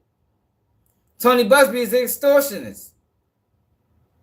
But then when he get exposed as not credible, as an extortionist, she flips on him. Oh, Tony Busby dropped the ball. Tony Busby. I'm like, yo, what the fuck? How you just do that? Like, yo, you was just on that. You was just motherfucking washing that man's feet for 5 months. Now all of a sudden he get exposed. Now it's like you never known him. You never vouched for him. Like, yo, I've been telling y'all from the beginning Tony Busby wasn't right. Not from the beginning. When Jay-Z filed that lawsuit on Tony Busby, exposing that Tony Busby was taking advantage of his of some of his previous clients and lying to him and stealing money, I said, oh, okay. I see what this guy is. He ain't right. Then that's when we started talking about, yo, these lawsuits gonna get dropped. And what they did. Lawsuits got dropped. I've been telling people from the beginning, yo, ain't none of these people getting no money. Ain't none of these people getting no money. Like, that's what I'm saying. Like, we ain't getting the views that we should be getting because we've been consistent the whole time. I'm talking about we can go to the first video or the second video I did on Diddy, all the way up until now, and it always been consistent. And we seeing it play out in trial. I told people there wasn't no kids involved. What you mean? He did this to that. What about the 13-year-old girl? Like, yo, did y'all read that lawsuit? That shit sound bogus. So a 13-year-old girl got dropped off at the MTV Awards, and a limousine waited to pick her up and took her to meet Diddy. And did like, yo, what? Like, yo, can people use common sense? It's like, yo, people don't even got common sense no more. People just be listening and taking heed to it and internalizing it into themselves. Now they make it real the whole time. This shit is bogus. None of these people. Lil Rod lawsuit got dropped. You know what I mean?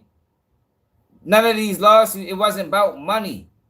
Like this whole thing with Diddy ain't been about, it's not about justice, it's not about money. This is a slander campaign. It's a slander campaign. It's been a slander campaign. From the beginning. Yo, who announces 100 lawsuits that ain't filed one at that time? That man did it. That man did an interview grandstanding. Grandstanding. I got 100 lawsuits on Diddy. But at that time, he didn't file one. Most people didn't even know that because mainstream media didn't report on it till 3 weeks later. Y'all remember we was watching Law and Crime? Law and Crime was reporting on shit that we was reporting on 3 weeks later. Like, yo, they just saying that? So they done ran this narrative on Diddy for 3 weeks talking about how all these lawsuits and children and all this wild shit. But we knew 3 weeks ago that that shit was a lie. But they waited. They pushed the narrative. They let the people eat it up. They let it transfer all over social media before they then come back and say, nah, there ain't really no kids involved. Like, oh, come on, y'all. How the fuck I knew that and y'all didn't? I ain't got no motherfucking research team. It's me and goddamn Flim Flam. You feel me? We're a two-man band. Y'all got a whole production team. How the fuck y'all don't got this information, but we do? This is a slander campaign. That's all it is. That's all it's ever been. They bringing Diddy on trial. They talking about domestic violence. Ain't no sex trafficking. They just showing the world that, yo, Diddy is a shitball. I mean, he's a fucked up individual. Now, no matter what happens in this situation, he'll never be looked at the same. They did it to a lot of people. They did it to a lot of people. They did it to Bill Cosby. They did it to R. Kelly. Like, this is the game. This is the game they play. I just be pissed off because black people allow them to play the game and we participate in the game. Because we got people like her and others that perpetrate like they on our same side and they ain't. They ain't. They control the opposition. Yo, this is COINTELPRO 2.0. It's just being done through social media. Like, yo, a lot of these people, you don't know who these people is, man. You don't know who they work for, man.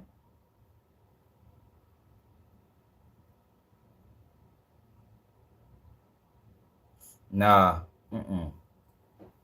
We ain't know this. We ain't know Diddy was rubbing cum on his nipples. No, we didn't. We ain't know Diddy was beating the shit out of Cassie. No, we didn't.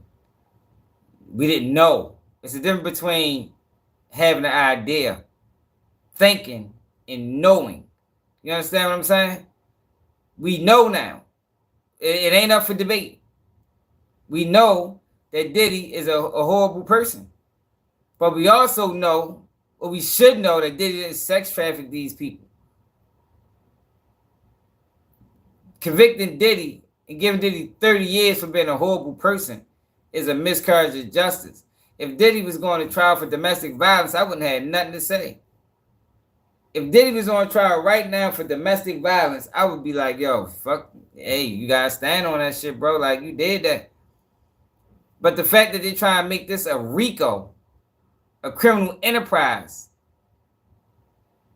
saying that he sex trafficked women that he took care of, that he was in relationships with, or however the relationship was, whether it was business or casual or whatever it was, business casual, you understand? We ain't standing for that. We ain't standing for that, man. That's bullshit. Should nobody be standing for that? What's up, Bob? That's bogus. But you got these people that's online like her, perpetrating like she independent, but she really work with mainstream media. She pushing the same narrative. She pushing the same narrative as mainstream media. Nothing different. It doesn't waver at all. Nah, I ain't been lifting. That they're saying is with paperwork. It could be immigration status. It could be they lied about something on their application. The point is, it's something that means that legally they do not have a right to sit in that seat. Now, the defense is like, we don't care. It's just a little issue. But the prosecution is saying, no, get them out of here. Now, you do have to wonder, why does the prosecution want them out of there? When you combine it with the fact of, these may look like dentures or partials. I ain't just got no motherfucking 2019. I ain't been in jail in a long ass time. Diddy was connecting and nodding to the jurors. I don't know. Now, Diddy's team made the argument that you're trying to kick all the black men off. No, a black person. I don't know if they say a black person or a black man off the thing. So that narrows it down. Who talks like this? This is a black woman making fun of the fact that, yo, they do that to black people. This is a black woman doing that. Well, at least she looks like a black woman. I don't know. Maybe she Hispanic. I don't know. I don't know what the fuck she is. We don't have no history on this girl. No resume. Nobody vouching for her. Nobody said they knew her. Nobody went to school with her. Like, we don't have no information. But that's not funny, man. It's not funny. Like, we always complain, right? I'm a prime example. TK. TK got what? 80 years for that last murder? TK was the only black kid damn near in that courtroom. Everybody else, all the witnesses was Hispanic. All the co-defendants was Hispanic. I'm willing to bet the jury was Hispanic. A black juror might could have changed something, just one. Now, that's an issue in the courtroom where we don't get judged by a jury of our peers. You understand what I'm saying? Which means a lot of times, it don't be black people in them juries. So now Diddy got a healthy mix of black people on the jury, and she making fun of it. Like that's not real, like it's not a real thing. That's a real thing, man, where prosecutors, when you got a black defendant, prosecutors want to get the black people off the jury. That's real. It's not a game.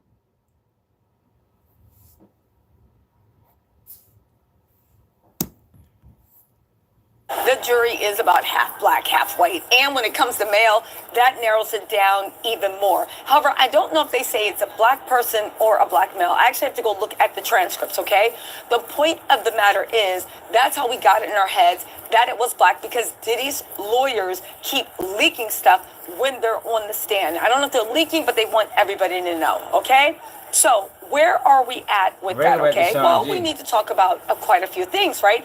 The judge said everybody's made their arguments, and the judge is going to decide today what actually happens with juror number 6. So if I go there on Monday, actually, if I see tomorrow, and I see 1, 2, 3, 4, 5, 6, 7, 8, 9, 10, 11, there's no 12. That's not even how that works.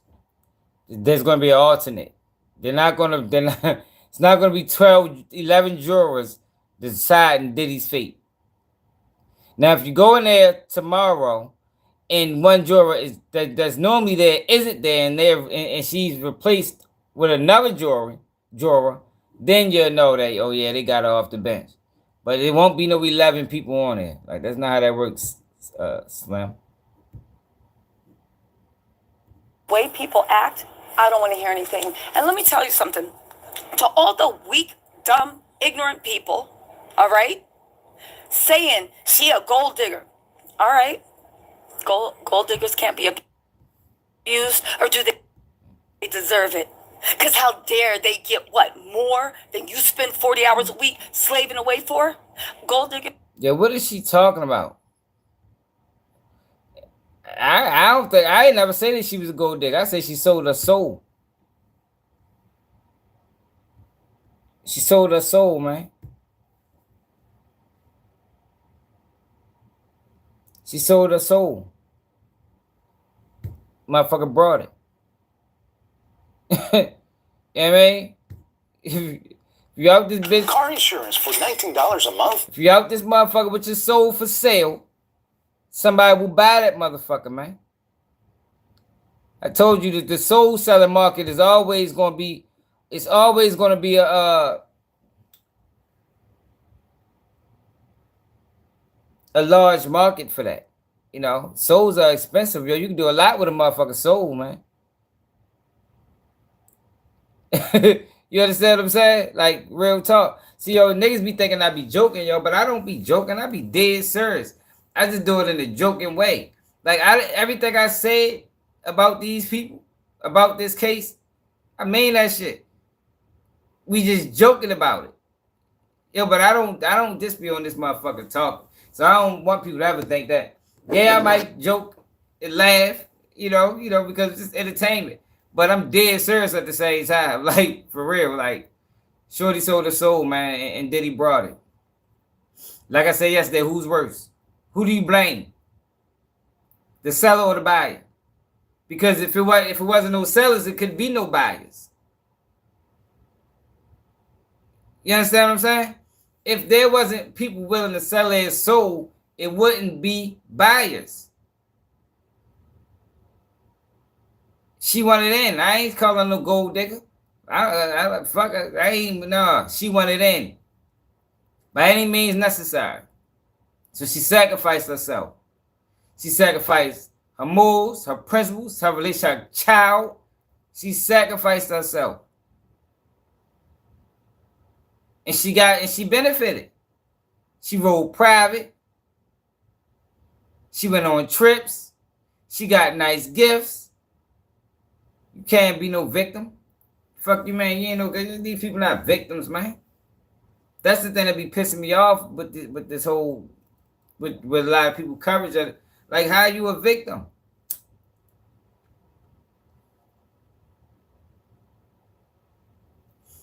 She enjoyed it, man.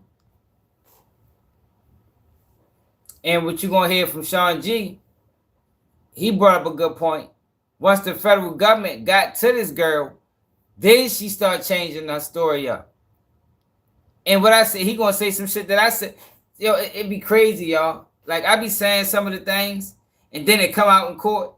Remember when people was trying to make it seem like, well, Jane Doe, I think we was watching Tisa. Well, Jane Doe ain't got no lawsuit. I said, she ain't got one yet. She ain't got one yet. Yo, why Diddy lawyer said that to her in court today? Yeah, she ain't filed one yet. But if Diddy get found guilty, she gonna file. She gonna file. Because that's everybody's motive is money. Diddy's being extorted. Everybody's motive is money. If Diddy lose lawsuits swirling, not them fake ass lawsuits. We ain't talking about them. I'm talking about the people that's in this courtroom, the people that's testifying. They all filing suits. Yeah, but Diddy lawyer said that in court. Who remember I said that a couple days ago? That shit might be like a week ago. This before we found Sean G page and knew that Sean G was covering it. I said, yo, she gonna file. Why else would she be on the stand? Everybody trying to get a payday.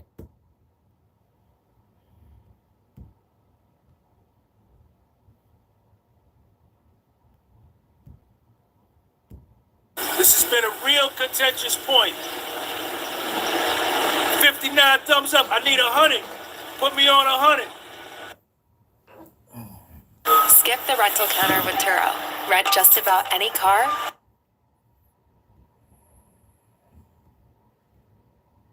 I wonder if we speed it up. How this sound?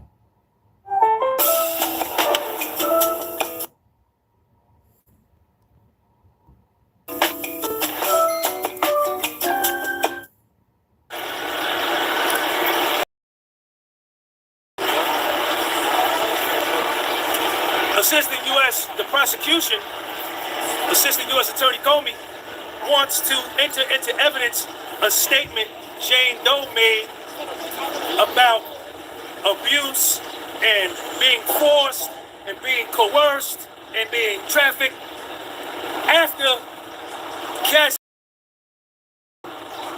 Puffy's lawyer, Donaldson, argues that this statement cannot and should not be allowed to be entered into evidence because Jane Doe has a motive to fabricate or lie in whatever she says after Cassie, because she knows Cassie filed a lawsuit, Cassie got a settlement.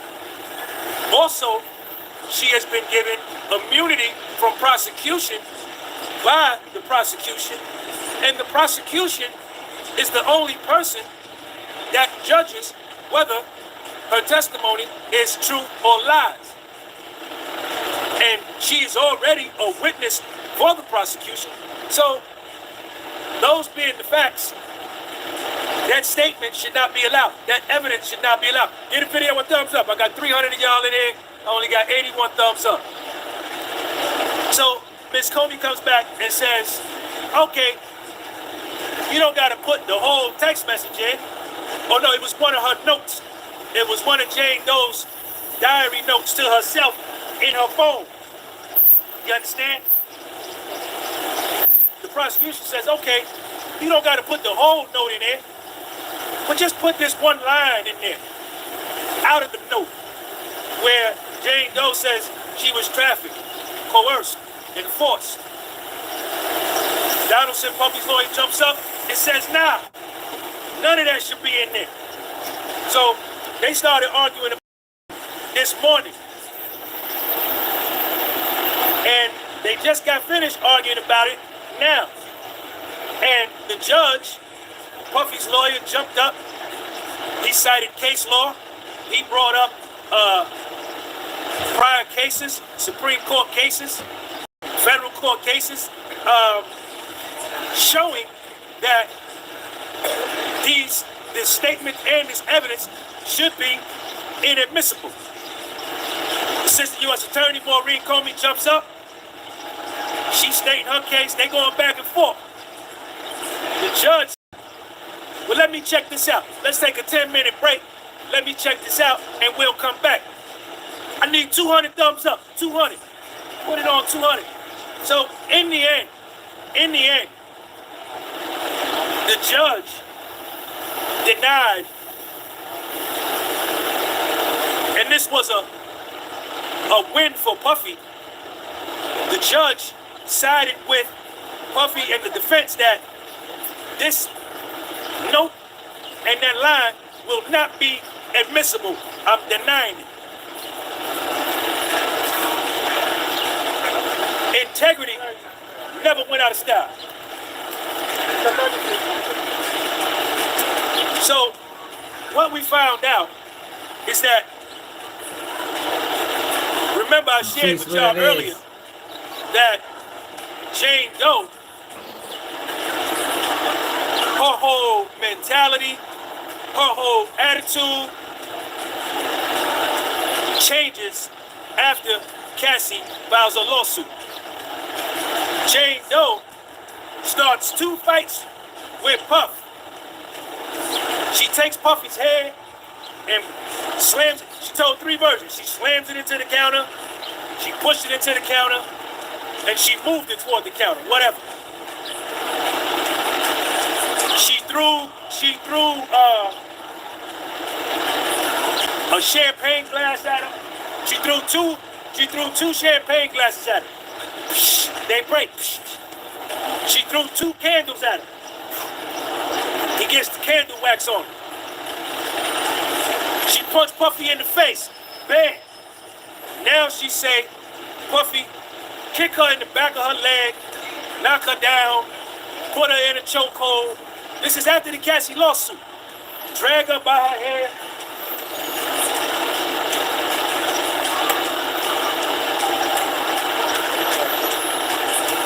They stop fighting.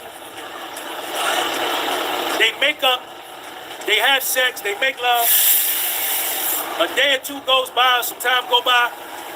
They get into another fight. Jane Doe starts another fight.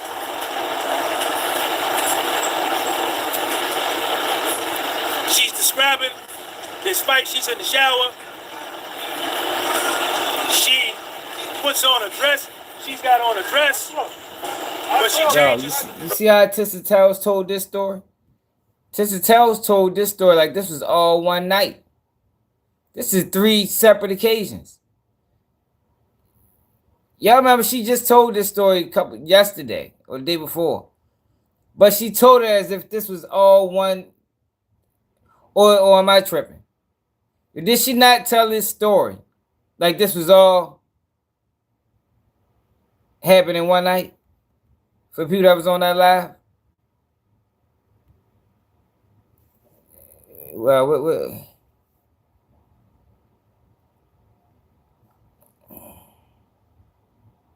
I ain't put them on timeout. We ain't talking about none of that shit right now.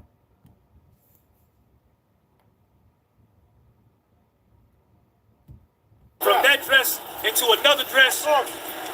But Teddy Garego says, well, you had high heels on. Why you didn't change your... You switched from one dress to the other dress and kept your high heels on? She raised that point. Then Puffy's lawyer, Teddy Garego, says, well, while y'all fighting, who cleaned up the broken glass? She said, me. So, like, catching her in lies that how y'all fighting and there's broken glass all over the floor. You understand? And you got high heels on. You fighting in here. So, then it came out that on June the 1st, today is June the 12th, 11 days ago, 5 days before she was set to testify and take the stand, she met with federal prosecutors and changed her story. She changed her story again. So, let me say this. Tired of big monthly payments? Yo, so what Sean G's ready to get to is that after she didn't start these fights. If y'all remember, you know, we was joking early on, and I was saying, yo, Diddy, you know, he ain't abusing women no more. You know, because if she was doing some of the things she did in 2012, when Diddy was fucking with Cassie, then yo, she'd have been getting dragged all over the room. And I'm like, yo, we 2-3 years in, and Diddy ain't laid the finger on this girl. Then all of a sudden, she starts swinging on Diddy, hitting on him and all type of shit. But what you gonna find out and with Sean G is, she didn't start doing this until after she talked to the federal government. So what the fuck the federal government say? See, yo, most people don't really understand, yo, how dirty this shit is, man. Is it a stretch of the imagination to think that the federal government told her to start these fights? Is it a stretch of the imagination that the federal government, through investigating, through talking to Cassie, that they know that Diddy got another side? Diddy put his hands on women. But he hasn't done that to this girl. So maybe if we get this girl to provoke him, how would that play out? Hey, Charlene, see, you know, you've been to the Fed, you know how they get down. You know how they get down. But most people don't know how they get down. Most people think that this is the honest system. Most people don't think that, yo, these people will resort to some desperate measures to get a conviction. Like, they will go low, way lower than the law. And that is strange that after 3 years, there's no incidents.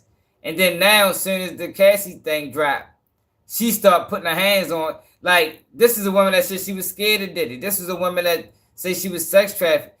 Now, all of a sudden, she putting her hands on the man, taking pictures of it. With Diddy in the video, like, this is evidence. Like, yo, this is the same woman, yo, that he paid the bills, put her in the house. She was just talking about how she was so happy and so grateful for Diddy and what he has done for her. Now, all of a sudden, she starts sending them text messages talking about, you sex trafficked me. She's texting that. She texted him that. You manipulated me. You sex trafficked me. Trying to create evidence. That's what I keep trying to explain to y'all. Yo, this is a sham job, man. This is an orchestrated attack. It's obvious. All the witnesses got together, had comment. This is an orchestrated attack on Diddy. It's not about justice. It's not about victims. It ain't none of that. That's why I be able to joke about it like I do. Because I see what it is. It ain't what you think it is. Federal government don't give a fuck about these people, man. Diddy been moving like this. You think they just found out Diddy was doing this? What's up, Jill? You think they just found out? They should be locked up because they dirty. That Diddy was moving like this. Man, hell no. They been knew what it was. They just didn't care. They didn't care until Diddy crossed the line.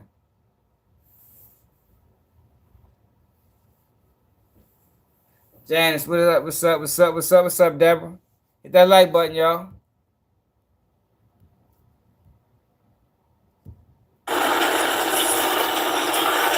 From what I heard, the prosecution, they ain't got nothing.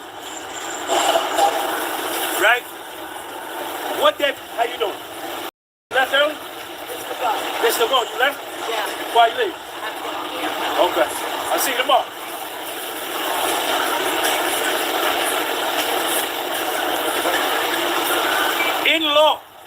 In law, compelled testimony is inadmissible in court. And let me give you an example of compelled testimony. And this is why I say this. If a person is an alcoholic or a drug addict, let's say, for instance, hypothetically speaking, a person is a heroin addict. And you take them and you lock them up. Or a person is an alcoholic and you take them and you lock them up. And the heroin addict begins to go through withdrawals. and begins to Jones and fiend for heroin. In a court of law. And while that heroin addict is in the state of withdrawals and Jones isn't feeding for heroin, anything that heroin addict says is considered compelled testimony and is inadmissible in court because the motive for that heroin addict to say anything. Are there any bats?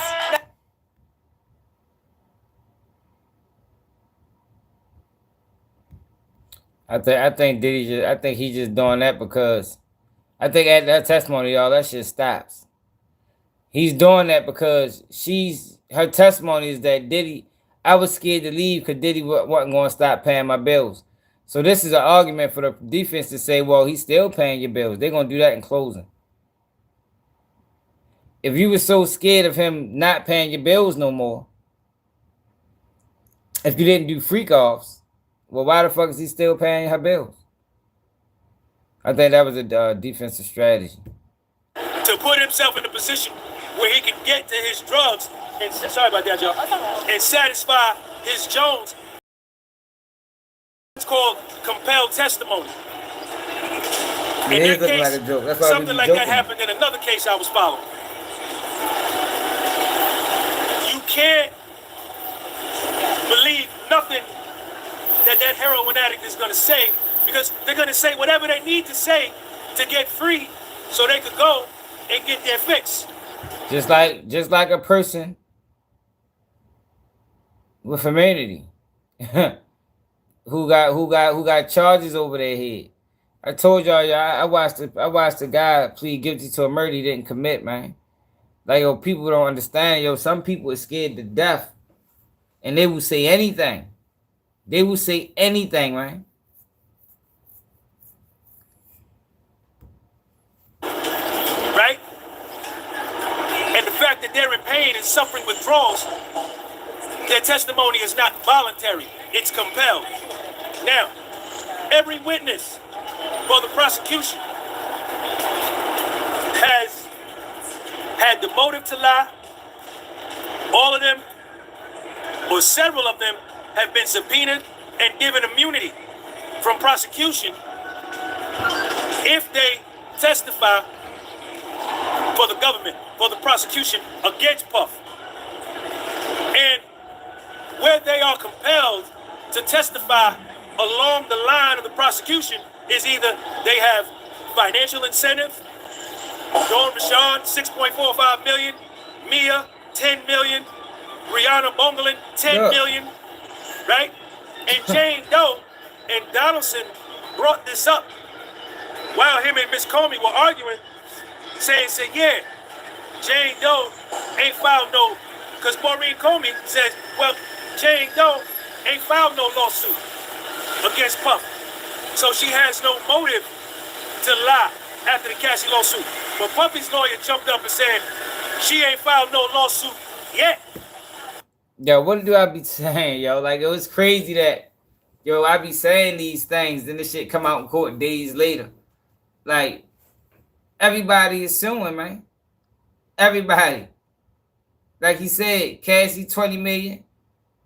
Dawn Rashad, $5 million. Mia, $10 million. The other girl, $10 million. Like, yo, this is extortion, yo.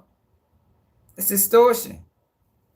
And that's what they're trying to do. They're trying to extort the man. They're trying to take him down and extort him for the rest and take his money. And the federal government is helping, is trying to help these people get that shit done. You know? Man, urban science, what it is. It's a lot of bullshit going on. I'll be glad when people realize it, start watching these blogs and that's lying, and take this shit for what it is, man. She ain't filed one yet.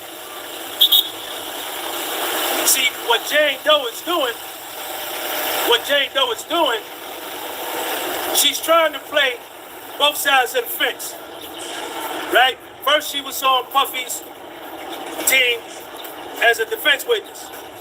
Then she switched and she became a prosecution witness. And she ain't filed no lawsuit because she's sitting back waiting to see. The prosecution is right in their testimony on Wednesday.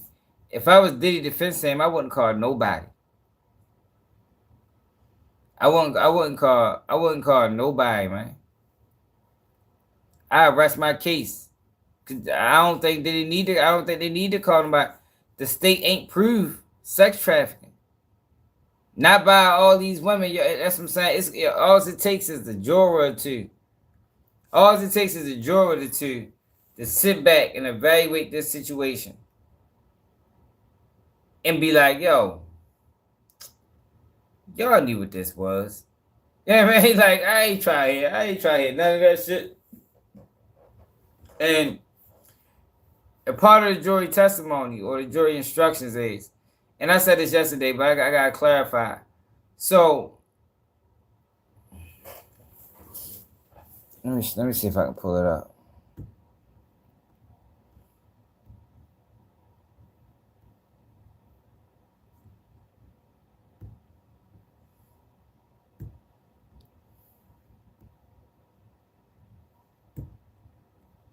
See if I can pull it up.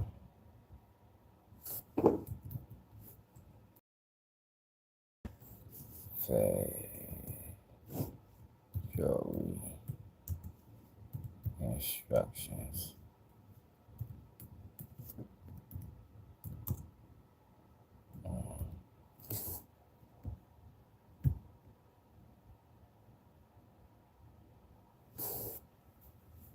Hold on. Is you can cherry pick testimony, but you can also disregard testimony.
All right, so look. In deciding the facts in this case, you may have to decide which testimony to believe and which testimony not to believe. You may believe everything a witness says, part of it, or none of it. And it's going to be some people on that jury that's going to sit back because they all told lies. And how I am, yo, if you told one lie, I don't believe nothing you said. You understand what I'm saying? After it gets proven that you told a lie, I gotta question your whole testimony. So it say, in considering the testimony of any witnesses, you may take into account the opportunity and ability of the witness to see, hear, or know things testified to, the witness memory, the witness manner while testifying, the witness interest in the outcome of this case, if any. A lot of them got interest. The witness bias or prejudice, if any. They got immunity. Whether other evidence contradicts the witness testimony, the balcony incident, the reasonableness of witnesses' testimony in the light of all evidence, and any other factors that bear on believability. It says sometimes a witness may say something that is not consistent with something else he or she said. Sometimes, Different witnesses will give different versions of what happened. People often forget things or make mistakes in what they remember. Also, two people may see the same event but remember it differently. You may consider, yo, come on, man, the fuck on my damn screen. You may consider these differences, but do not decide that testimony is untrue just because it differs from other testimony. However, if you decide that a witness has deliberately testified untruthfully about something important, you may choose to not believe anything the witness said. On the other hand, if you think the witness is untruthful about some things but told the truth about others, you may accept part of that, the parts you think is true, and ignore the rest. It's going to be some people on that jury, y'all, that ain't trying, that once you told a lie, I don't believe none of that shit.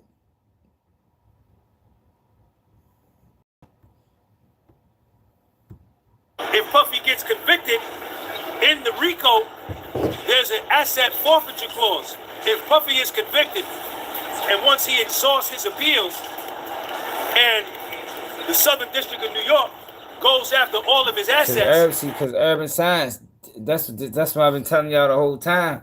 That Diddy wasn't doing freak-offs with celebrities. Maybe celebrity girlfriends.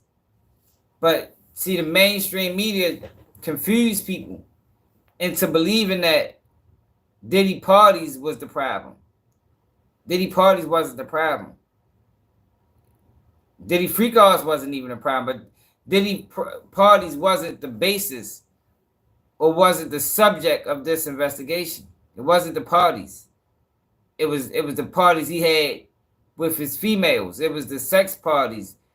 That wasn't industry driven. That was some shit that Diddy did on his own.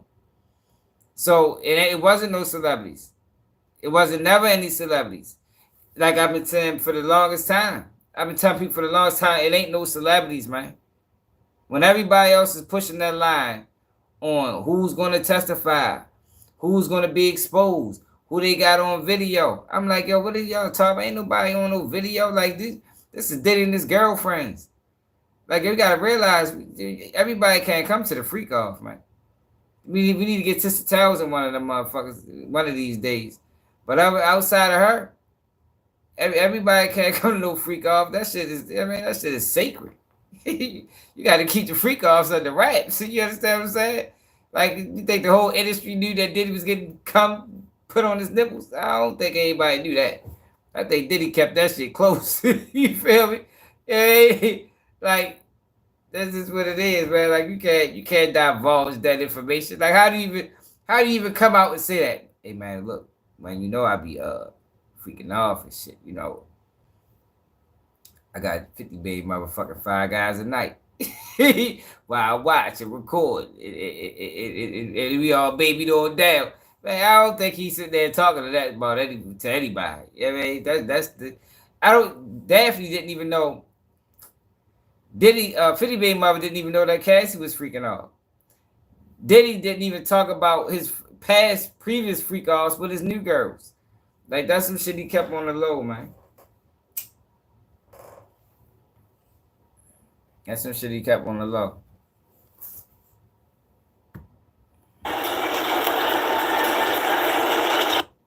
Summer savings are here at Going Gone by Dick's Sporting Goods. Find store near you and save big at Going Gone. We're potty training. And we from the same area. What area is that?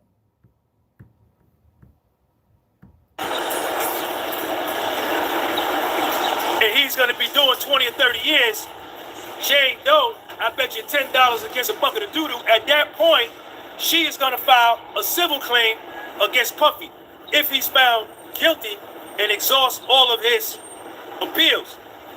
If Puffy beats the case, she going to sit back and be able to tell Puff, maybe they made me testify against you.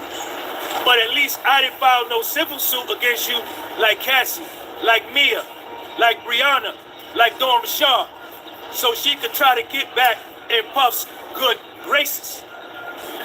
So Jane Doe is sitting back chilling, seeing which way this joint is gonna go. You understand? every witness, every single witness, I think except George Kaplan, Dawn Richard told 13 lies. Capricorn Clark told 3 that I found from the testimony I read on Inner City Press. I still got to read the transcript. Kid Cudi told some lies. Mia told lies. Cassie lied. Jane Doe lied. Brianna lied. Every witness the government, the prosecution has presented, has given compelled testimony, meaning that they have been threatened with prosecution. And if you don't testify for us, we are going to do this to you. David James told some lies. And even if they haven't been under the threat of prosecution by the government, the very fact that the federal government comes knocking on your door instills fear enough in a person to make them put allegiance toward. Didn't I just say that yesterday? Yo, they definitely was under threat. Everybody that got immunity was under threat of prosecution. That's how they flipped them. You know, like this is the federal government. And these are not hardened criminals. You know, these hardened criminals rat. I mean, we just, I mean, talking about Reggie Wright, one of the biggest rats. But you talking about people that's borderline civilians. That they committing crimes, but they not like, they ain't outside with it. You understand what I'm saying? They doing like white collar crimes, you know, even though they dealing in drugs and shit. But they're not doing it like the typical drug dealer or the typical guy that's involved in criminal activity. So they never been in jail before. You feel me? You know, the federal government coming to them people talking about, man, look, we got you on tape. We got text messages that say you transported drugs. We got text messages that say you set up freak offs. Yo, what you gonna do? What you gonna do? Because if you don't do what we want you to do, your ass is gonna be on trial right next to Diddy. Man, all the motherfuckers flip. that probably was the easiest flip they ever had. You heard me? Yo, but it's getting late, y'all. Y'all know I work 12 hours. I'm ready to take my ass to bed. I'll do it again tomorrow. Yo, hit that like button, yo, share that live. Make sure y'all subscribe to the channel if you're new. We keeping it all the way real on Diddy. We been keeping it real on Diddy. You can go back and watch the first video when he got locked up. And watch all of them up until now. It's consistent. We ain't wavered. We ain't flip-flopping. We told y'all the case was garbage. People came over here and told me I was defending a pedophile. I told y'all, yo, ain't no kids in this case. When the whole internet was saying kids, kids, kids. I'm like, yo, no, it's not. You feel me? Like, where y'all get this information from? Like, y'all follow the wrong channels. But let me know how y'all feel about this in the comments. Never dare keep it you new. And I'm out.